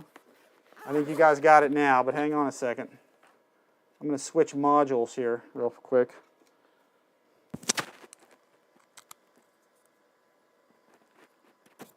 try that. Sound is coming back, hopefully. Let's see what we got. All right, how we doing, guys? No sound. Miss Amy's on the screen, flip syncing. Rich is saying, all right, how about now? You guys should have me back. There should be some sound here. I'm showing sound coming through. Give me thumbs up. Sound's back. Yeah, one of my modules ran out of battery, so I just swapped the module. So we should be good. Yeah! All right, good thing I was watching. How long was that going on for? Not too long. All right, very good. So let's see. That's it, guys. I think that's all I'm going to show y'all for now, because this is just a killer, killer airplane, man. Dancing wings coming from Bitgo Hobby. Check this out there, guys. All links below. If you guys want to get one of these or get any of the other Bitgo stuff or dancing wing stuff, it supports the channel, guys, if you use my links below. So let me pull these wings off. The fit is real nice. I tell you, I am impressed with how this thing goes together. I mean, it really is pretty cool. Little issues with screwing some things together, but for the most part, it fits together. It looks like pretty nice. Most of the coverings on there are real nice. Only a little bit of, misfit here and there, but nothing hard, nothing major. It all seems to go together well. So I'll be doing more on the assembly of this thing, folks. We'll be getting more for you guys as I get this thing going. It's just so huge. Oh, I better not do that. That's going to wreck my wing. No, don't do that. Let me get that back down. But it's awesome, folks. Very cool bird. Let me get the wings off before I break something. And I'm going to figure out as I get this together if this is really kind of transportable well or not. It's hard to say. I think the center section is intended to go on there nicely, and then I think the outboards come off, I think, because you got to be able to transport. Biplanes are a pain to transport, especially when they're huge like this. So it's going to be a lot of assembly. And I think all of these, I thought these were metal, but I think they're carbon fiber. Every single one of them, just little pieces. So, but very impressive plane, folks. So let me see what we got. Everybody's back on. Yep. Sounds perfect. Back. Good now. Good to go. And I think that's it, guys. Any questions on it? For now, I'm going to kind of sign off here in a little bit shortly. I'll take a couple more questions. And if you guys have more stuff you want to throw at me, I'd be more than happy to kind of share it with you. This is cool, though. I got to tell you. They have done a really nice job on this thing. It's big. It's very impressive. The wood grain on it, is real nice. Let me get up here again, and I'll give you guys sort of a little kind of zoom in on it again. And you can see, look at that wood finish. I mean, look how nice that thing is. I mean, it's pretty impressive how that. Let me get this wing out of here before I destroy my wing. Let me get this, raise that up a little bit. Yeah, there we go. You guys can see as I bring this down, and I'll kind of move this along. Look at the wood on that thing. I mean, it's impressive. They did a beautiful job on this thing. I just can't get over how nice the wood is, the woodwork. The wings seem to fit on nice so far. Again, I won't know till I really get into this. But just from getting the landing gear together, it seems pretty smooth. Everything seems to go together well. So I'll pan out of that. I love the tail and the color. They definitely picked a very nice kind of color scheme for this thing. So looks like they did a good job. So check this out at Bitgo Hobby, folks. Dancing wings. Very, very cool airplane.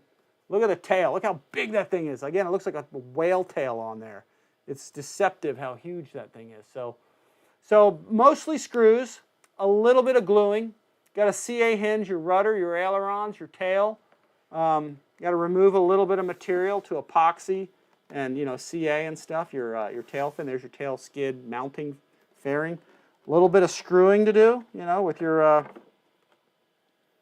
With your main gear assembly and getting your rigging and all that together. Let's see.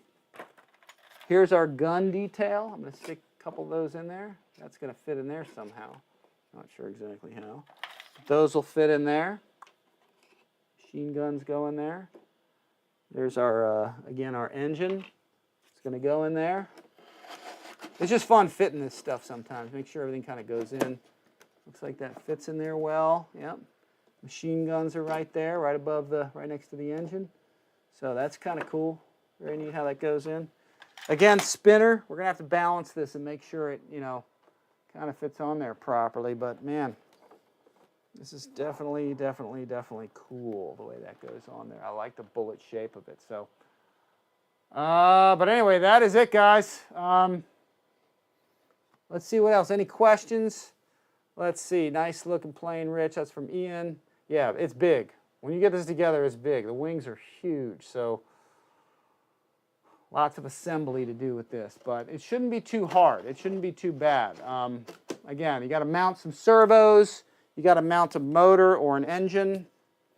You have to mount a pilot, some assembly with the tail skids. You've got some rigging wires to do. Actually, there's a bunch of rigging wire. And then this stuff for the gas tank, I think that goes on top.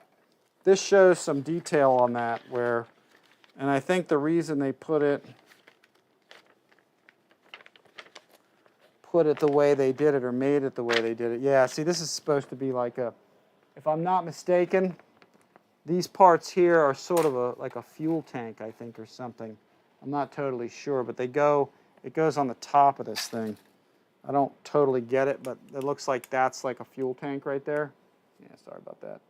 That's like the fuel tank, probably in the wing and the filler for it. And you know, they kept these things so they're flexible. Okay, these are, you can flex these.